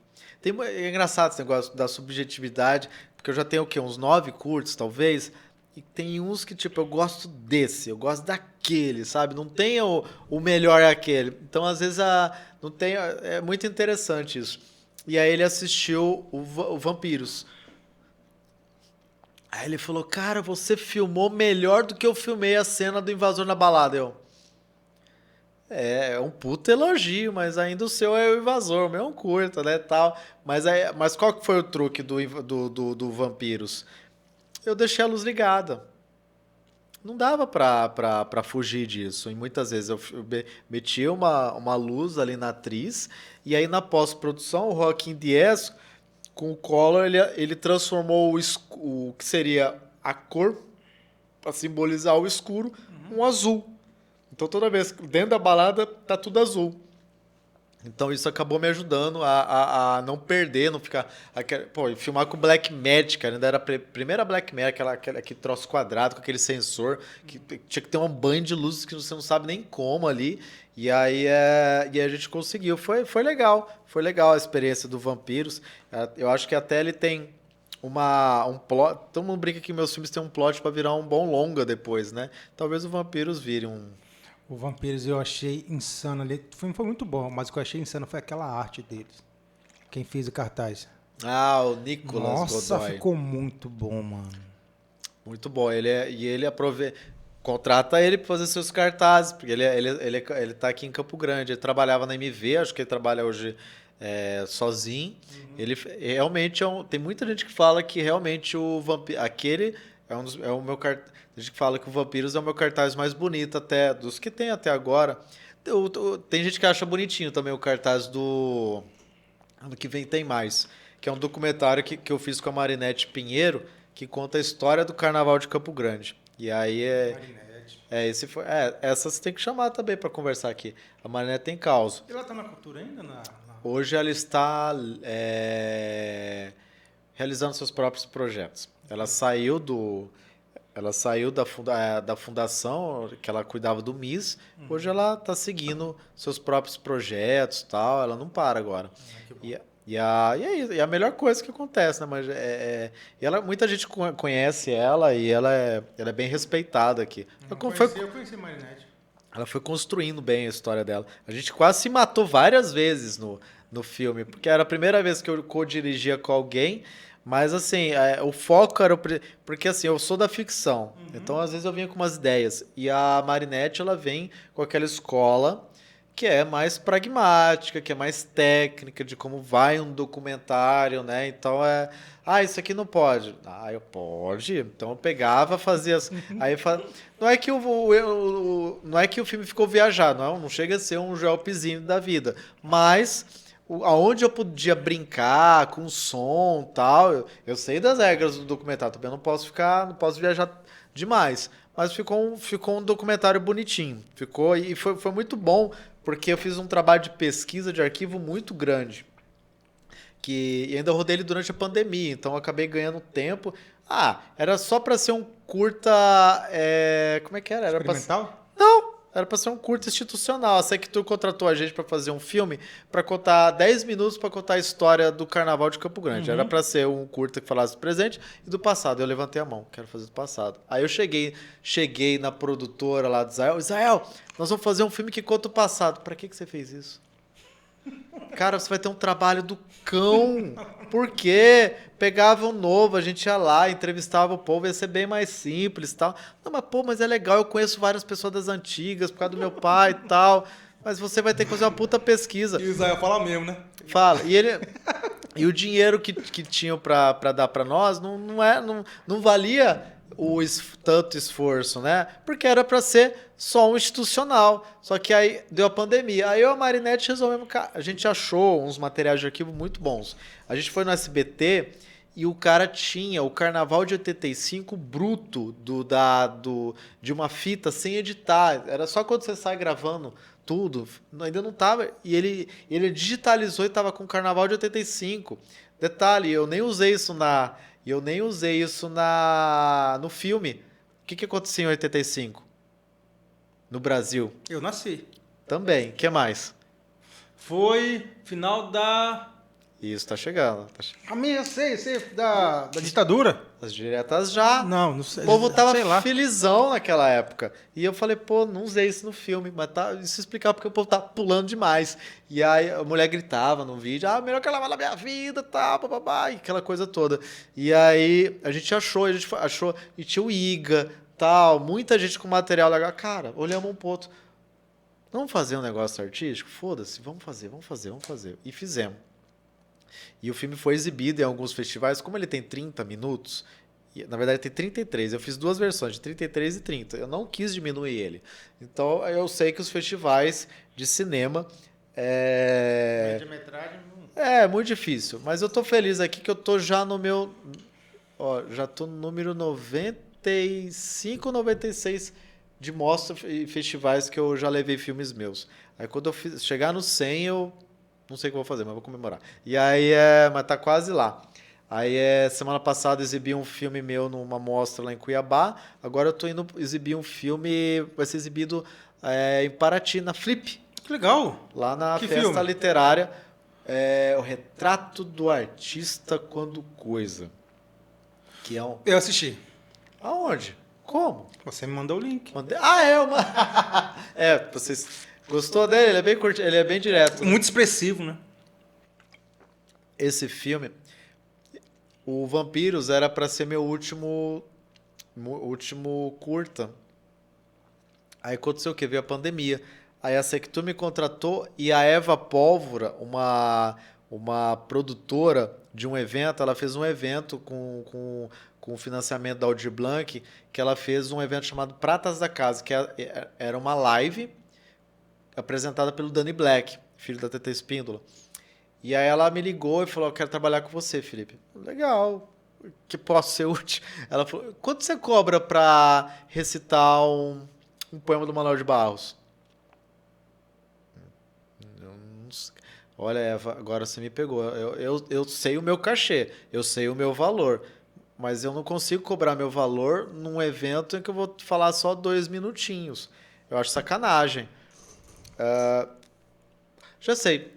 E se eu fizesse um vídeo arte dessa poesia que você queria que eu fizesse? Ela mostrou 3, 4 poesias do Manuel de Barros que ela gostava muito. Aí eu gostei muito do Retrato do Artista, que é uma que eu me identifico bastante. E eu peguei, e se eu fizesse um vídeo arte dessa poesia? Ela falou, tá. Aí peguei, chamei a Larissa Neves, ela dirigiu comigo e a gente fez. Uma semana nós fizemos o filme. Aí eu ligando para o teatro, indo lá como eu já tinha feito contato por causa do filme do Carnaval, com o pessoal lá do trem, lá da associação lá, dos ferroviários. Então só que a poesia estava pronta, mas como contextualizar? Aí eu peguei a poesia e trouxe ela para o meu universo, né, de ator também, e como aquilo, como eu levei isso. E aí eu casquetei que eu queria a voz do Manuel de Barros. Verdade, tem. E aí, só que o Manuel não falava muito, não dava muita entrevista, ele era muito, enfim. Então, eu achei 2 entrevistas. Uma lá para TV Cultura e uma dele conversando com a Bruna Lombardi. Por coincidência, com a conversa com o Bosco, ele fala o Retrato do Artista Quando Coisa. Ele falou do livro. Eu tava fazendo a poesia, falei, pô, corta. Já achei. Bingo 1. Aí bingo 2, que queria alguma coisa, mas não achei o que eu queria. Eu pesquisei algum lugar que eu só queria que o Manuel falasse etc. Eu só queria o etc. Não achei. Porque tinha as outras tem áudios dele falando e em nenhum momento ele fala o etc. Só que aí ele fala uma frase para Bruna Lombardi sobre a incompletude. A incompletude pode ser completada de diferentes formas, pela arte, pela poesia, pela religião. Então, eu gostei muito dessa frase. Eu quis aproveitar ela, só que o filme estava no programa da Bruna Lombardi. Eu faltando um dia para a exibição lá do curta, lá no evento do Danny Black, lá da Eva. E eles não me dando resposta, eu aguardando, eu procurando gente para achar a bendita da Bruna Lombardi. Aí consegui um contato, falei. Aí a pessoa, mas não tem um valor? Olha... Não é para ganhar dinheiro, não vai para ser exibido, vai ser só num evento, né? Se for exibido em festivais, o festival não paga para exibir. Aí liberaram. Eu tinha feito 2 versões, faltando 1 hora pro evento. Eu já tinha feito uma com voz de Manuel, outra sem voz de Manuel. Aí eu peguei a voz com voz e mandei. E a menina, Felipe, cadê o negócio? Cadê o negócio? Aí 2 semanas depois ela assiste. Felipe, você me entregou um filme? Mas é um vídeo arte, um vídeo experimental. O que você achou que era? Eu achei que você só ia pegar a poesia, filmar e mandar. Não. Eu inventei coisa e tal. Aí eu pedi para ela, posso aproveitar o filme? Eu sei que seria pro evento. Posso aproveitar o filme para enviar para alguns festivais de cinema? 4 minutos. Eu acho difícil, mas, cara, tá viajando esse curta. Eu acho que é porque ele é curto para começar, né? O meu curta é um dos meus curtos mais curtos, mas Davi, eu fiz 3 curtas-metragens com puta estrutura. Por mais que fossem independentes, com puta estrutura, com equipe, atores e tal. Esse filme não me é selecionado para o Festival Internacional de Cinema do Curta aqui no Fora São Paulo, que é um dos, se não é um dos maiores festivais de cinema de curtas de São Paulo. Eu fiquei muito... Eu não sei de nada mesmo. O filme que eu fiz zoando, brincando, é o filme que foi selecionado. Aí o Vampiros, que teve 2 editais para ser finalizado, que teve isso, que teve aquilo, que bababá, não foi... Viajou, mas eu não peguei. Eu sempre quis participar do Kinofórum. Sempre quis participar. Aí vai o curta que eu fiz brincando, participou. Falei, como eu não... Arte é assim mesmo. Como eu não sei de nada. E aí... Felipe, eu quero, mudando um pouco de assunto, me conta um pouco como é que é o seu processo de criação de um personagem.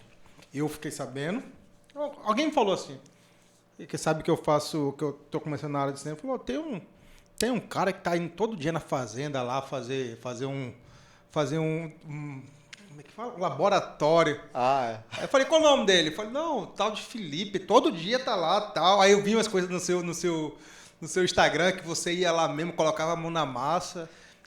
Como é que você faz? Eu recebi esse papel, ou você escreve esse personagem. Como que você deixa o Felipe de lado e começa a entrar nesse personagem? Como é que você cria? Quem que falou isso? Não sei, algum policial, algum que veio falar comigo, né? Falou, tem um... Chaparral? Chaparral. Alguém que trabalha na Chaparral e falar comigo, assim, que sabe que eu sou na área. Falei, aí eu fui no seu Instagram, vi realmente você estava lá, entendeu? Como é que esse processo? Não só que esse laboratório foi pro longo até o fim. Até o fim, mas como é que foi, por exemplo, para a criação do seu personagem no Vampiros, no Florista? Como é que você costuma fazer para criar seus personagens? Eu gosto de personagens que me destruam, primeiro de tudo. Eu já sou meio estragado, mas minha namorada não gosta de mim, mas enfim.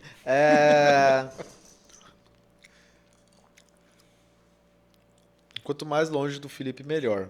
Pelo menos, acho que sempre vai ter o Felipe. É um ponto de vista de um ator sobre aquele personagem. Tem ator que segue o método, tem um ator... Acho que com o tempo você constrói o seu próprio método. Acho isso que com o tempo. A Cíntia, que trabalhou comigo, ela é visceral. Ela vomitava. Eu achava até que isso não fazia bem com ela. Mas é o método dela. E eu tenho que respeitá-la.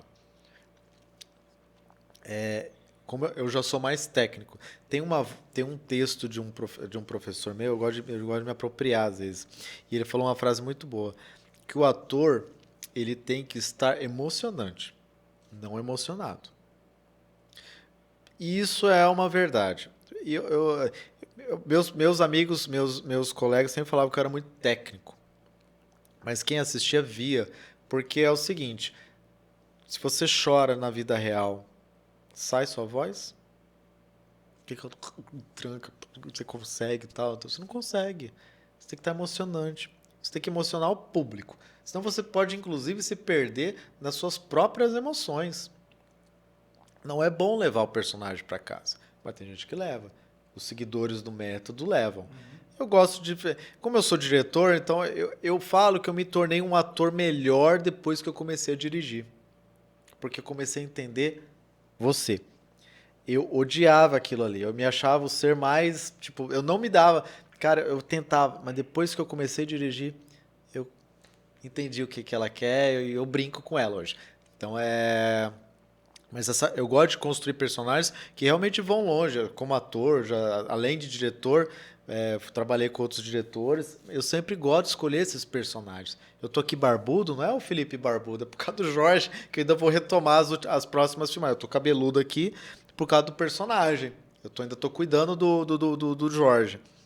Mas eu gosto de fazer essas construções de personagens que vão longe, com histórias muito longe da minha.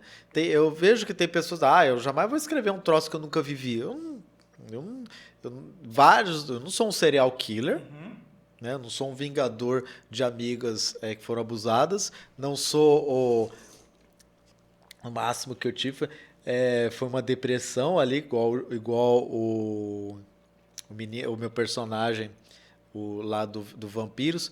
No caso do Vampiros, ali eu tinha que ir para um outro prisma, né? Porque as pessoas sempre vem um depressivo como aquela pessoa caída, tal, triste e tal. E o meu personagem, ele era o alegre e tal. Mas quando a personagem sai, a gente vê o remédio, tarja preta, tal. Você vê que aquele personagem, na verdade, está sofrendo, né? Ele só não demonstra, né? Então, cara, meus processos são bem... Primeiro, eu me destruo por fora. E depois eu vou pra dentro. Porque eu já tenho meio que a ideia de como vai ser esse personagem esteticamente. Por exemplo, o Jorge, eu botei na cabeça que ele mancava. Então ele manca, tal. O que acontece? Tem essa história da mulher que vem de fora e encontra o cara, o peão. Mas e se ele for a quebra de todo o paradigma? O Jorge, ele é manco. Ele não se cuida, né? Ele tá todo mal cuidado. Mas você decidiu que o Jorge seria manco no roteiro ou na construção? Quando você falou, pronto, agora Na construção, enquanto escrevia, você já decidiu. já tinha decidido. E aí porque eu queria quebrar algo. Porque essa coisa da mulher que encontra o cara, vê um. Porque o filme tem uns flerte entre os dois. Mas eu queria botar uma coisa nele. Pra não ficar. O galã do.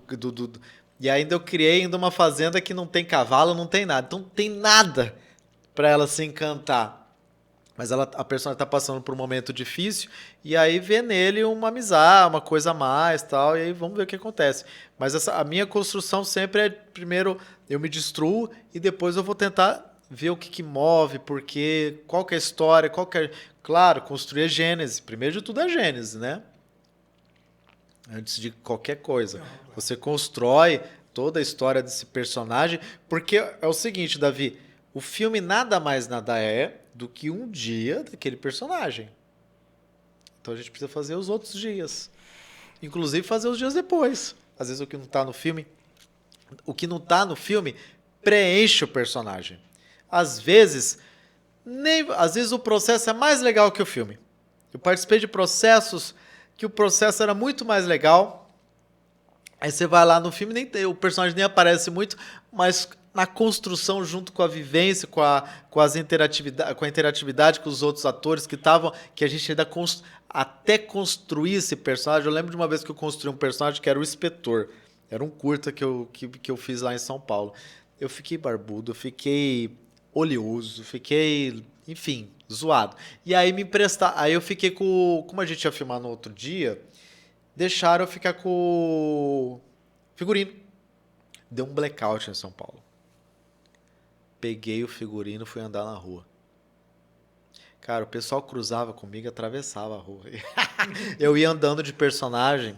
Cara, deu um blackout em São Paulo. Às vezes acontecia. Teve uma época em São Paulo que estava acontecendo uns blackouts. E acabava a luz. Então, todo mundo se guardando. Eu peguei a roupa do personagem, desci e fui andar. Você vai fazer uma cena, você também tem que ir nos lugares. O Jorge. O Jorge, então, na construção do Jorge, já faz... Porque, assim, como antes da pandemia, eu já estava me preparando. Eu fui pedir autorização para a escola agrícola, lá na CEMED, na época. Depois eu fui na escola agrícola, que uma amiga minha é professora. Eu fiquei meses lá na escola agrícola.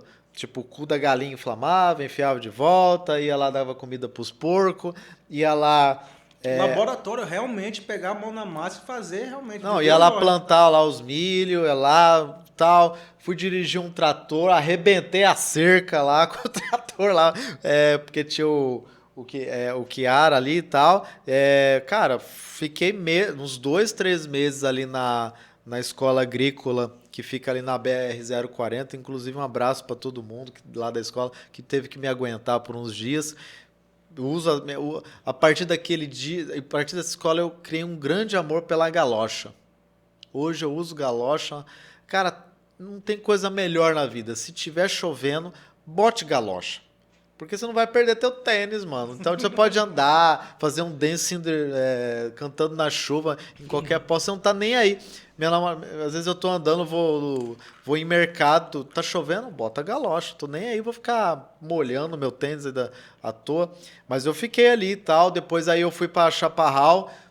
Um abraço pra toda a família Nash também. Aí eu ficava lá, e qualquer hora de tirar leite da vaca, 4 da manhã, lá vou eu lá, tirar lá as vaquinhas Você lá. pagou o preço pro Roger mesmo? Hã? Você pagou o preço pra ser o Roger mesmo, né? Jorge. Jorge, desculpa. Não, essa que isso que é legal. Não, essa é porque, assim... E sabe o que é mais engraçado, Davi? Porque a história é de uma fazenda que não tem mais nada. Ah, mas essa fazenda não tem mais nada, não tem mais... Por que você está indo lá plantar? Por que você está indo lá mexer com um monte de vaca sendo que não tem mais na história? Mas teve. Se teve, ele morou lá. E se corpo ele anda diferente, a respiração dele é diferente, o jeito dele se perceber naquela história é diferente. E ele falar, quando ele fala com a personagem, pô, aqui teve dia melhor, para poder trazer esse corpo, né? Que as pessoas às vezes... Porque a gente também constrói uma coisa... Diz que cada um tem umas teorias, eu acredito nessa teoria. Usam a memória emotiva, né? Que é uma Mas eu acho que um amigo meu falou, e eu acho que eu concordo, que Stanislavski ele foi mal traduzido. Não é memória afetiva, é memória física. Por que é a memória física? Como assim? Quando imagina você ter que matar teu cachorro toda vez para você chorar. Pô, você não tá ali conectado ali com a cena, você tá pensando no cachorro para você chorar. E aí existe um lugar no seu corpo, como você respira, tal, que, por exemplo, quando você chorou, quando você perdeu alguém querido, aquilo mexe e aquilo vem. Se você reativa esse lugar, não é para você lembrar do que aconteceu, é você reativar, aí a coisa acontece. Isso é perigoso. E aí vem, por respiração, aí vem a coisa normalmente, né? Então, como estava seu corpo naquele momento que aquilo aconteceu? Mas assim, você usa essa técnica? Uso. Mas você consegue separar, irmão? Assim, é muito... Eu sou iniciante, tá? Eu acharia muito difícil. Cara, deve estar quente esse aí já, hein? Tá nada, tô no ar. Hein? Eu acho que seria muito difícil conseguir separar, você lembrar do seu corpo como é que tá, mas você não conseguir imaginar aquela perda, tá ligado? Não sei. Eu posso estar falando besteira, tá? Porque eu sou... É uma dúvida que eu tenho, tá ligado? É a respiração. É a respiração. E a concentração. E a conexão com a cena. Às vezes você está tão bem conectado com o ator e a atriz que ela basta uma palavra que desencadeia. Eu lembro de a Cíntia falou só uma palavra para mim. Ela veio no meu ouvido e só falou uma frase. E aquilo para mim já era o que bastava. Veio. Aí o meu corpo... é aquilo. Aí o corpo vem. Derramou que derramou. Era só uma palavra. E para se livrar disso depois? Dessa dor? Ou não tem, você não Cara, eu traz a tava dor? com tanta preocupação no filme, essa era a menor. Eu só executo e termino, né? E aí Não, mexe com você, mexe muito com você, mas é por isso que você tem que estar emocionante, não emocionado, né? Senão você você se machuca, pra quê, né? Mas a não ser que você siga algum, tipo, tem gente já ouviu falar do método, você deve ter ouvido falar dos atores que usam, né? Eles voltam ao personagem, tem gente que acha que tem ator que morreu, que se matou porque levou para as últimas consequências, mas assim, tem atores que entram no set e você já não fala mais, você não já chama pelo nome, só pelo... Isso é bom, isso ajuda o ator, né? Mas eu me vejo como um ator extremamente técnico, mas para ficar técnico eu preciso construir esse esqueleto do personagem. Teve uma vez... A voz do Jorge é essa. O Jorge não fala igual o Felipe. Essa é a voz do Jorge. Mas para eu conseguir essa voz, foi um tempo para construir. O filme inteiro ele fala desse jeito porque eu me baseei num amigo que fala, ele pode falar tudo, mas ele fala rouco. O Marlon Brando falava rouco, né? Mas ele fala desse jeito. Mas o Jorge... Deixa eu tentar formular uma pergunta para ser mais fácil o pessoal entender e você entender. O Jorge deixa de ser o Felipe na hora do corta? Ou entre uma cena e outra o Jorge continua? Não, o Jorge saía, nos intervalos vinha o Felipe. Porque eu tenho que sair para ver a cena. É ser diretor, né? E aí, eu até tentei algumas. O que eu mantinha era o andar, tudo, aquele corpo, né? Mas eu tenho que sair. Mas eu confiava muito também no Israel. Confiava muito no. Aí eu falava, focou. Eu olhava muito mais a atriz do que eu. Nunca me olhei. Nunca me olhei. Porque eu sei quando tá merda. O ator, você não engana um ator. Por isso que muito ator gosta de trabalhar comigo. Porque eu sempre faço essa pergunta. Tá bom pra você? Ai, Felipe, eu posso fazer melhor. Então vou fazer mais uma. Porque tem ator, tipo, tem diretor, tá bom. Não, eu deixo. Por isso que o nosso filme, a gente fez uma cena lá do meu filme, acho que umas 21 vezes, ou menos, ou um pouquinho menos, talvez. A cena 11, a famigerada cena 11. Porque a gente encasquetou de fazer ela em plano de sequência. Então ela era feita no gimbal. Então perde-se o foco. O gimbal, Black Magic, né? Porque vocês usaram o Black, né? No gimbal? No gimbal. Quem foi o Hulk que segurou? Ah, o Hulk, um magrelo lá, o João. É sempre um magrelo. É pesado, hein? É sempre um magrelinho. Não, e o Ronin do Israel é gigantesco. É grande ali. Mas é por isso que errava muito, porque perdia o foco e tal. Mas era até estudar, até ficar certo. Essa foi uma cena que demorou muito pra ficar pronta. Caramba.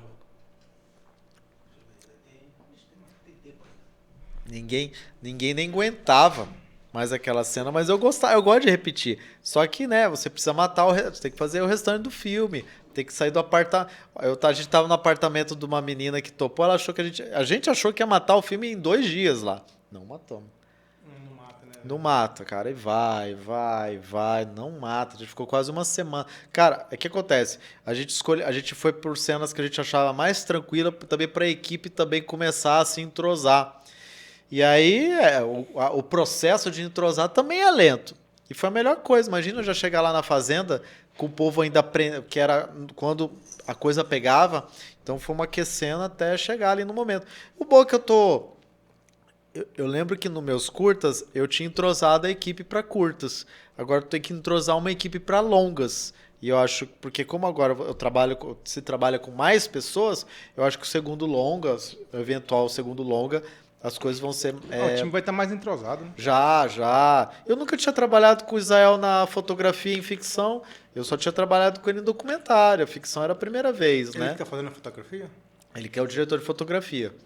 Então é uma equipe especial, né? O Israel é transplantado, eu tenho um olho, a Aline tem distonia. O Israel sabe muito, cara. Ele tem muita informação. Ele Tem. ajudou muito. Tem. Deixa eu fazer uma pergunta que eu gosto disso. Vocês filmaram com... Black. Usaram quantas? 2, 3? Cara, eu queria ter usado 2, só que pelo fato de que o HD, né? SSD, no caso, né? Não é nem isso, depois para onde ia ser guardado posteriormente os arquivos. Não, já deve estar em 3 teras o seu filme, se não for mais. Então, a gente tinha esse problema porque também 2 câmeras iria ter mais material. E aí o Israel, cara, só quando tiver mesmo que fazer isso. No mundo ideal, teria que ser 2 câmeras para ir mais rápido. Primeiras cenas assim de diálogo e tal. Mas a gente teve bastante cena de sequência.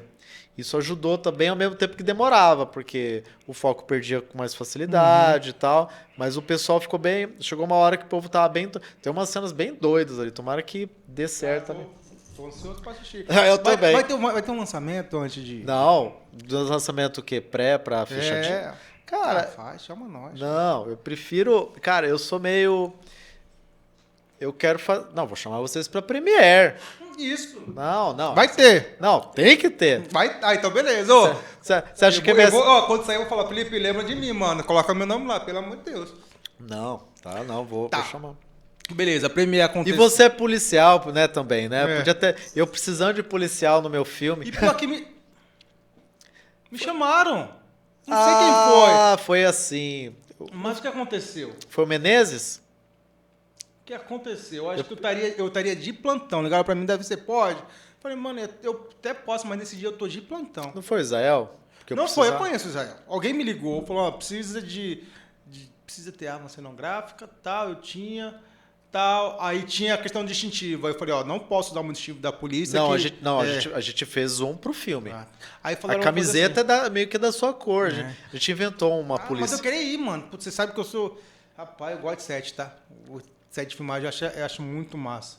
Ué, já vai ter ainda tem filmagem que precisa de policial. Se você estiver quis- disponível, vai Mano, lá. se você quiser, só pra eu ir lá enrolar cabo, eu vou. Eu gosto de estar no set, de assistir o processo, tá ligado? Então aprende. Eu preciso de alguém para aprender a mexer com arma cênica. Faltava alguém para fazer. E normalmente essas pessoas são ex-policiais, um monte de gente que era policial, criaram essas empresas que tem essas armas, sei lá o quê, e tem um treinamento e leva. É, mas assim, ainda eu não sei. Eu trabalho com arma real, mas a arma cênica eu tenho pros meus filmes, mas assim, Você tem uns. Ah, você tem uns simulacros? tenho arma longa, arma curta, entendeu? Tem 38 simulacro? Não, quem tem é o expedito. Então, Eu acho que é o 38 mais usado no cinema sul-mato-grossense. Né? expedito. Vem cá, deixa eu só... Calma aí. Depois que seu filme estiver pronto, percorrer festivais, o que você pensa? Streaming ou cinema? Ou, assim, pensando no futuro, assim. Não, Você já pensou sobre isso? eu quero tentar o cinema. Assim, tem fases. Tem fases que são. Que fazem parte do processo. Eu não pretendo fazer o filme do festival. Você participa dos festivais para você trazer um interesse de alguma distribuidora para ir para a sala. Porque hoje não, Davi, hoje você tem o filme, você já pode negociar diretamente com a Vermelhinha, diretamente com os negócios. Você não precisa de um distribuidor para negociar, para ir para algum streaming. Cara, eu preciso estar na sala escura. Tá certo, tem os festivais. Só que eu sempre acho que os festivais são maravilhosos, mas eles também são de nicho. Eu quero que chegue no Brasil inteiro. Claro, é um sonho, né? Eu queria, é o que eu quero. E depois vai para o streaming. Não tem pressa. Não tem pressa nenhuma. Mas se porventura, depois dos festivais, cara, tudo depende de como vai ser recebido o filme, né? Vou batalhar para ser o melhor possível. E aí, depois do festival, a gente vê para qual caminho ir. Você não tem nenhuma preferência. No caso, você quer seguir o processo das telonas e depois... Entendeu? Pastelão depois as obrigado. outras telas. E aí, onde eu tiver que levar, né? Aí vai ser o meu segundo aprendizado, porque eu sou um cara que vem de curtas, tal, que já viajou por festivais, tal, mas assim, curta, o longa é uma outra história, o buraco é mais embaixo, né? E aí, por que me agrada hoje o streaming e não a TV aberta? Hoje, se eu já fazia curta longo, mas, se meu filme tiver um pouquinho a mais de tempo, não tem problema, eu acho que o streaming vai aceitar e vai o filme do jeito que tiver. Você pensa assim, minutagem do seu filme, o quê? 2 horas, 2 horas e meia? Provavelmente vai ser 2 horas. Porque ele começa bem lento, depois... O meu filme é tipo uma montanha-russa. Ele vai, na velocidade das águas do Pantanal, depois cai, que é uma coisa atrás da outra. E aí eu acho que aí o ritmo... o filme é meio destrambelhado, porque acontece as coisas. E aí E tem a trilha, isso tudo vai ajudar. Acho que tudo tem um processo, né? Trilha também. Quem vai fazer a trilha do meu filme é o Romário Amorim. Queria muito alguém que soubesse tocar vários instrumentos. E o Romário sabe. E aí eu vou provavelmente, assim como minhas trilhas, vou sentar do lado. Cara, é trilha, tudo. Eu sempre tô do lado. Você tá certíssimo. Você tá certíssimo. E aí vai. E o filme tem uma proposta que não vou contar agora, mas quem assistiu o filme vai ver uma proposta musical que eu quero fazer. E é isso que eu quero buscar. E aí é isso, né? Vamos ver aonde esse filme vai levar. E principalmente agradecer sempre quem acreditou no filme. A equipe, os patrocinadores. Vou batalhar ao máximo para entregar o melhor. Por exemplo, quem vai estar apoiando a gente vai gravar lá no Paraguai Mirim. o Instituto Água vai apoiar a gente, vai se enfiar. Pô, a gente sabe que existe um problema muito grande de se filmar no Pantanal, né? Não é um lugar fácil. Senão teria. A própria novela Pantanal quase não saiu, né? Porque por causa das adversidades. É um bioma vivo. O lugar ele é vivo, né? Então, não é um lugar que eu vou voltar lá e vai estar do mesmo jeito que eu vou estar quando eu retornar. Não existe isso. Então, o Instituto apoiou a gente, está apoiando, e a gente vai filmar lá na região. Ainda preciso ir lá conhecer bem como é que é lá, porque eu queria me enfiar, porque a ideia é que a fazenda fica num lugar isolado no Pantanal. Então, eu queria ir num lugar que fosse diferente da onde todo mundo vai no Pantanal. Eu quero me enfiar num lugar meio isoladão para ver como é que é respirar esse outro lugar, porque são vários pantanais. São vários pantanais. Assim, todas as locações, você tem uma equipe, deve ter uma equipe de arte. Tem. Mas todas as locações, você vai lá, você descobre, você passa para sua equipe, a equipe vai trazendo a ideia. Fala para mim, como é que funciona. Porque parece que você corre atrás de tudo, né, filho? Mas eu acho que eu corro atrás de tudo porque, porque eu sou geminiano e porque muito do filme nasceu porque eu também conheço muitas pessoas, tal, eu vou conhecendo, tal, e eu acho que o Mato Grossense, ele veste a camisa, ele gosta da ideia, né? Mas realmente você me pegou. Porque o diretor, não é o diretor de arte que vai procurar, é o produtor de locação. E na verdade eu estou sendo o produtor de locação, que aí eu levo a arte lá e aí ela se apropria. Só que aqui a gente bota o diretor de arte para ir caçando as coisas. E não é essa a função dele ou dela, né? A função do diretor de arte é de compor o ambiente que ele foi levado. Pode. Eu achei a fazenda, ponto, estrelinha para minha testa, né? Se não fosse eu, ia ser outra pessoa.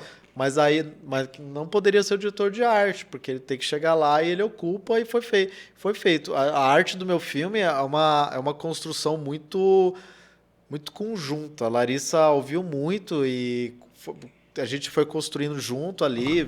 Veio o Patrick, veio o Salgado, depois entrou ela, a Palmira, e todas as meninas que ajudam ela. Ficou muito legal o cenário. Ficou muito legal por fora, tudo. Mas muita coisa era eu. Um carro antigo fui eu que achei. O povo, eu que ia achando, sabe, as coisas e tal.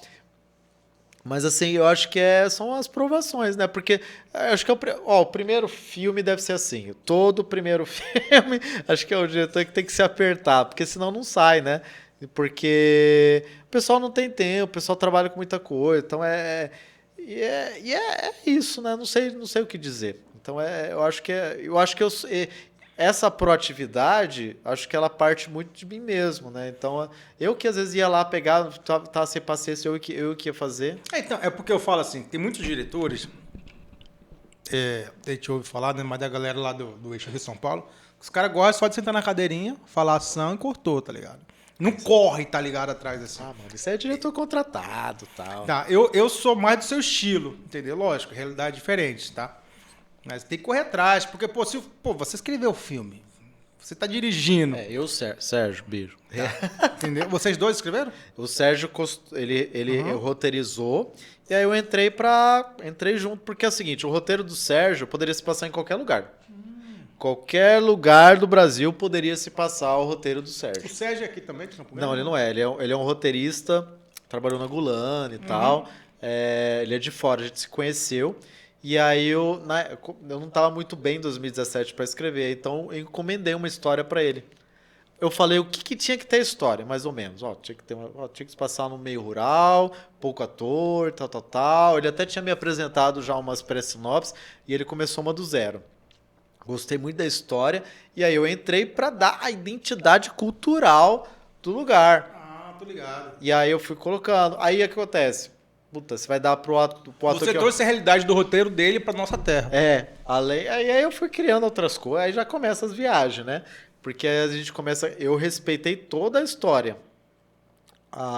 Só que como o personagem vai... Tinha coisa que nascia ali, da atriz, né? A gente nem sabe se vai aproveitar aquilo no filme, mas vamos usar e vamos ver o que é e depois ver o que funciona e o que não funciona.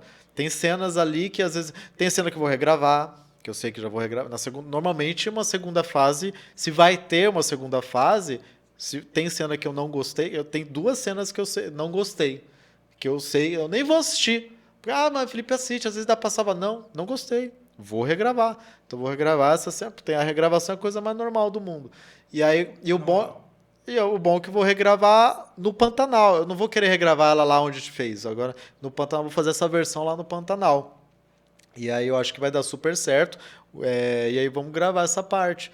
O que não gosto, porque às vezes a gente, quando já tá pro final do filme, a gente ia fazendo muita cena e tal, e a atriz cansou de. A Cíntia, ela realmente se desgastou, ela se entregou. Pensa. A Cíntia é daqui? Eu pergunto porque eu não conheço, tá? Eu pergunto. Esse cara daqui, até pra gente futuramente trazer pro podcast, tá conversando, ela é daqui? Ela não é daqui, ela tem elenco. família aqui, mas ela não é daqui. A gente se conhecia em São Paulo, porque a gente era da mesma escola. Porque chega uma hora lá em São Paulo, São Paulo é grande, mas chega uma hora que tá todo mundo se vendo. No teatro, no cinema, vai cruzando com todo mundo. Isso deve ser muito bom, hein, mano? Hoje ela mora no interior de São Paulo, e aí ela tá só esperando o aval da Ancine, porque aí como eu pedi o redimensionamento, por uma instrução normativa, a Ancine só vai liberar o meu redimensionamento se eu conseguir captar mais. Eu tenho como gravar, mas eu não posso gravar porque eu pedi o redimensionamento. Eu preciso provar para ela que eu vou conseguir captar. Então, aí eu preciso da lei. Como vai entrar a lei Paulo Gustavo, com ela talvez eu consiga, se eu passar no edital, se Deus quiser, eu vou passar. Tomara. Oremos para todas as religiões. Cara, é uma burocracia grande, né? É muito moroso, é muito moroso. Mas assim, foi uma escolha minha. Mas você que tá cuidando dessa parte ou não? Você tem alguém que cuida? Caramba, Felipe. Sua cabeça deve estar assim, mano. Por isso que eu perco a visão. Mas eu lembro de pessoas que me criticavam, que trabalham, porque dizem que eu sou muito centralizador, que eu não demando. Mas a empresa é minha, a Serra dos Filmes é minha, quem tem que produzir sou eu. Quem vende o projeto sou eu. Ninguém cuida igual o dono, né? Não, o dono sou eu. Aí depois vem lá, que sei lá o quê. Aí, não adianta, não adianta. E eu acho que cara, eu que tenho que vender o projeto, e no final qualquer coisa errada é a minha empresa que vai. Cara, igual meu pai falou, cuida bem do teu nome. Não vou demandar. Hoje sou eu, quem me ajuda também é a Aline Rezende, que é a minha fiel escudeira, como a Aline trabalhou com meu pai. E aí eu reencontrei a Aline trabalhando em campanhas eleitorais. E eu fiquei vendo a Aline, nossa, como ela corre para prestar conta, fazer contrato. Pô, preciso de alguém assim. Cara, se não fosse a Aline, eu não... Cara, ela me salvou. Porque assim, eu faço tudo, mas preciso também de alguém para cuidar das outras partes burocráticas. O Israel, por exemplo, ele é um cara totalmente... Ele entende bastante burocracia. Mas assim, eu não poderia passar para ele... Porque ele é meu diretor de fotografia, mais uma coisa para ele cuidar. Cuida dos equipamentos. Porque a luz, equipamento de luz, de áudio, de câmera, tudo com ele, né? Quem cuidou a luz da gente dessa vez foi o Emerson, nem sei. Mas o equipamento é do Israel. Porque ele tem muita coisa de luz também, né? É dele, mas o Emerson que cuidava da parte da parte de gaffer, era tudo com ele. Mano, já tá quase 2 horas conversando, muito bom. Eu só queria o seguinte agora, de você. Para aquela pessoa que te conhece, já viu alguns dos seus projetos, alguém que está assistindo esse podcast, que conselho você tem para quem está começando aqui em Campo Grande? Porque é mais... O Bora Fazer Cinema é um podcast para quem está começando. Não é para aquele cineasta que já fez 10 filmes. Não, é para quem está começando. Acho que ele nem vai me assistir. Um dia vai, fica tranquilo. Tá tranquilo. Mas assim, aquele cara que tá começando, que quer fazer um filme, assim, o seu projeto... Poxa, você pagou um preço muito grande, se deixou, se formou em Direito, largou mão disso, foi estudar fora, voltou como ator, depois virou diretor, roteirista, entendeu? O que você fala pra galera que tá começando aqui em Campo Grande e quer fazer cinema? Desista, não faça, pelo amor de Deus. Fernando Montenegro, né? Tá. Olha, primeiro, eu queria estar no lugar deles agora, nesse momento. Porque eu vou ser bem sincero, Pierre. Se na minha época tivesse uma faculdade de audiovisual aqui do meu lado, acho que eu não teria ido embora. Eu ia estudar aqui. Porque talvez, se tivesse na minha época artes cênicas, como tem lá na UEMS, hoje, eu não teria ido embora. Eu teria ficado aqui.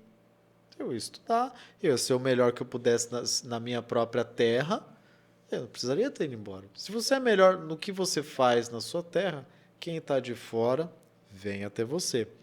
Mas o que eu digo para quem está começando agora? Olha, como tem muito estudante, agora não ache que saiba tudo, porque você não sabe. E nunca vai saber tudo. E não é porque você estudou que você sabe mais de quem viveu. Porque queira chegar perto de quem está, por exemplo, quem está antes. Eu respeito tantas pessoas que vieram antes de mim. Nossa, quando eu encontro diretores, tipo, tanto aqui fora, eu quero sentar, quero conversar. Absorva dessas pessoas. Você vai estar evoluindo. E faça bastante.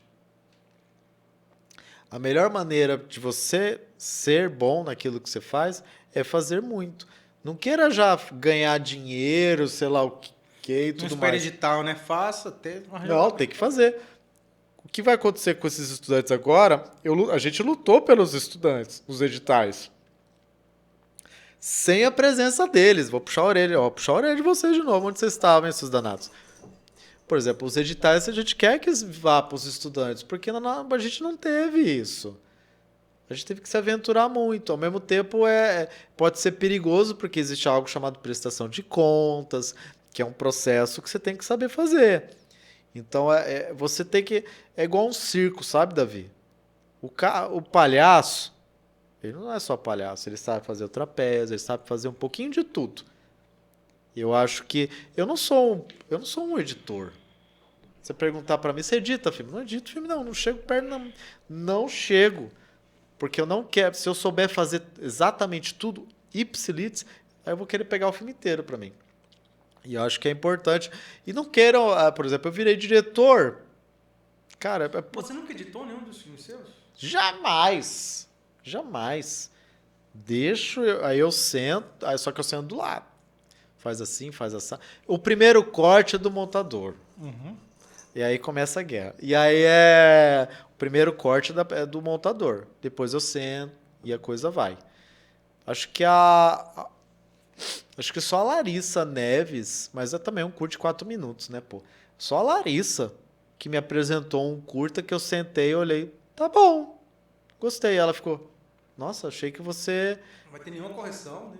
Eu falei, não, uma coisinha ou outra, tal, e tipo, nada, tipo, é isso, gostei, é isso aí. Ela foi a primeira e única até o momento. Nos meus filmes anteriores, já teve um filme meu que o cara fez o filme, montou pensando no som. Onde tinha a cena que o som era bom, ele colocava. E onde que tá super bom? No close, né? Porque a câmera o som tá grudado.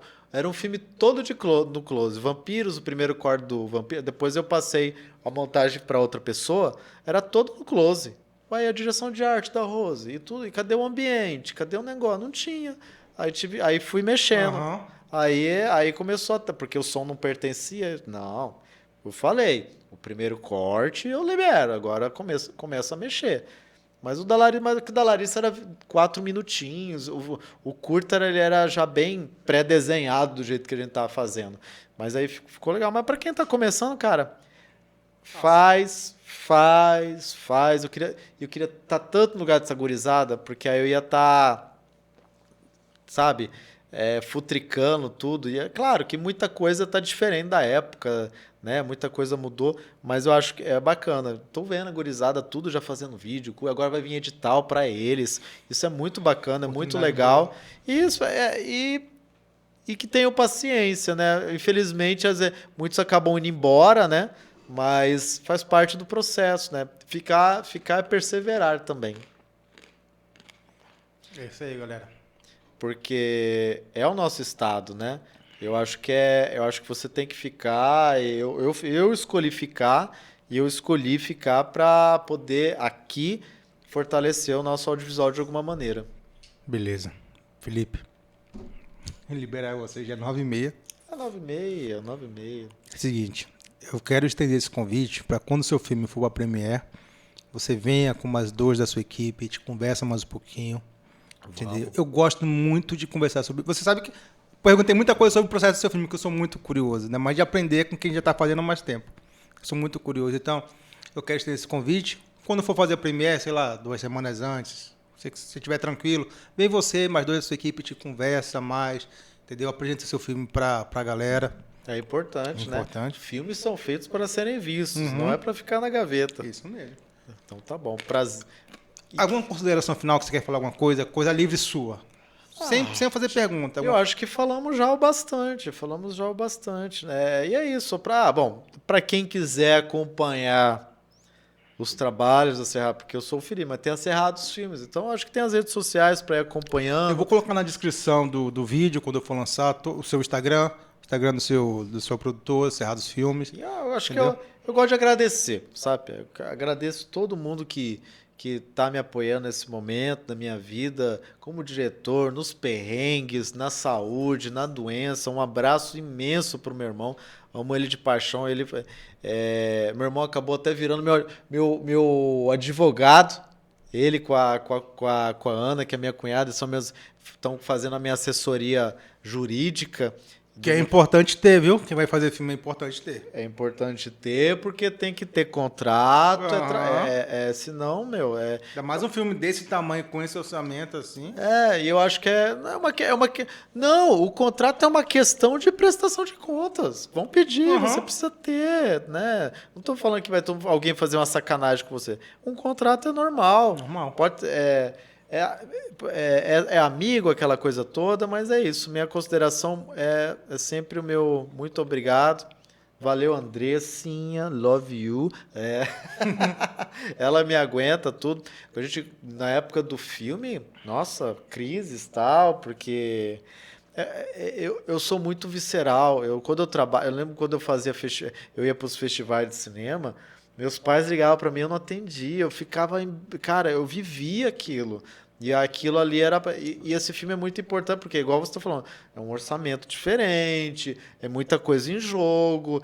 Então, pensa a ansiedade que eu não estava, né? Mas é isso, agradeço a Andressa, que está sendo uma parceirona aí. E ela agora está aí nos seus espetáculos de dança, vai ser um sucesso aí. E é isso, né? Felipe, obrigado. Obrigadão. Opa. Você conheceu hoje, né? Assim, melhor, tá? Foi um prazer conversar com você. Você é uma pessoa trabalhadora, entendeu? Tem que ter, né? Entendeu? E assim, o pessoal só fala bem de você e eu agora só vou falar bem de você. Nunca falei mal, nunca falei nada, na verdade, que eu não te conhecia. Mas falar bem de você, porque você tá levando o cinema aqui de Mato Grosso do Sul a outro nível. Fato. Entendeu? Porque a gente fazia cinema aqui com o orçamento que a gente tinha. Você pegou vários orçamentos, conseguiu, mérito seu, parabéns. Tá? E obrigado por tudo que você já fez e tudo que você vai fazer. Beleza? Pessoal, muito obrigado por ter acompanhado até aqui o Bora Fazer Cinema. Forte abraço a todos. E é isso aí. Valeu. You can still go. Even when there's no hope, you can still go. I never answer to no, man, I still go. Go, go.